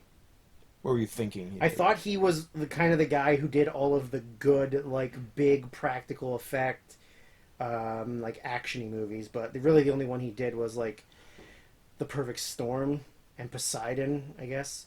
Oh, he did Prince of Persia: The Sands of Time. Nice. Thank God you did fucking Mad Max after that. But yeah, anyways, that's my number one. My number one is Anomalisa, which is your number three. So close. So close. I'm very upset. So we had five 2, 3, really close. 4, 5. Yeah, we went 5 for 10, but Oh, so all the ones we matched on were very closely Yeah. ranked. literally the only ones are my 1 and your 2 and my 4 and your something else. Yes. But yeah, so like 1, 2, 2, 3, 5, 6, 7 were all like kind of pretty close to each other, That and like they is- literally could have gone anyway. Like, Yeah. you know, they all could have just moved up and down one or whatever. Like, yeah, it's so close. That is just Don't infuriating. worry, we'll save it all for 19, and then we'll kiss on every single Oh one. boy. Don't you tempt Because me. I think 19 might be the year. So We're blue balling the audience to 2019, where we kiss 10 times. oh my god. And if we kiss 10 times, we get a bonus 11th kiss. Can you even imagine? So Anomalisa is pretty good. Yeah. Charlie Kaufman is the best writer in Hollywood. Oh, it's incredible. Fuck you if you disagree. It's incredible. I love the Dino Stamatopoulos Moral Oral Studio doing the animation for it. It worked perfectly for Yeah. what they were doing. The story is such a fucking Charlie Kaufman story Yeah. that, like, you know, you get vibes of like adaptation Yeah. and Eternal Sunshine and Yeah, it's very Eternal Sunshiny, I think, in lots of parts of it. yeah. Yeah. And he's got a new one coming out this year. Yeah. Might be out by the time this airs. Who's to say? If things come out. If movies happen. Yeah. But But yeah, so stop motion animation. yeah, Yeah. stop motion. I think the idea behind it is brilliant and depressing, which you could, I guess, say for every Charlie Kaufman movie. Yeah. I think those are kind of like the two most common words that would come up in any review: Yeah. brilliant and depressing. Yeah. I don't know how much I want to say. I guess you can say some stuff. Best puppet sex since Team America. I would say a more romantic and realistic puppet sex. Yes. Which I don't know if that's your thing. If it is, then Yeah. it's better. Yeah, Team America was more mashing and flailing. Yeah. This one looked like sex, but was stop motion, which was fun P.S. It comes out September 4th. for now. For now, yeah. And this is definitely airing after September 4th. There you So we'll find out in the future. Well, if it's after the 4th, then it's already come out. Yes. So we should be seeing it today. So we'll have seen it. Yeah. Okay. It was great. I loved it. So, yeah, what do you want to say? What do about I it? want to say about it? Yeah. Again, like, it's such a basic story, but with a million layers. Yes, that's the thing. It's a really, like, if it was anyone other than Kaufman, Yeah. and it was just filmed as a regular movie, it would probably be pretty boring. It might, yeah. but because it's got his writing, and like the animation isn't even like a gimmick. No. Like it makes it so much more. Yeah. Because like Charlie Kaufman could have chosen to do this Just as a do it. live action Yeah. movie, it's but he wanted to do it this way because it's the effect he wanted to achieve. how much can you say? That's the thing. It's About there's a lot of it that's about individualism very much so, and and just like finding your place in society. find your place and the way you see other people, because it's more about how you see people than how people actually are, Yes. right? Yeah. Yeah. Yeah, because it's not like what he's hearing and seeing isn't necessarily the truth. Yeah, we're seeing it. It's what his brain. We see it is through his projecting. filter, Yeah. and Which is cool. yeah, Very cool. yeah, because he's a guy who is, for lack of a better term, in a rut. Yeah. And is just sort of over everything, and Yeah, then, not a lot brings him like any kind of Yeah, joy or, he's literally just going through the motions absolutely. of being Yeah, I guess he's like late 40s. something like that. Yeah, Like you're just going through the motions And he's of being a like- man halfway through your life. he's a and- successful enough guy. He's got a wife and kid, Yeah.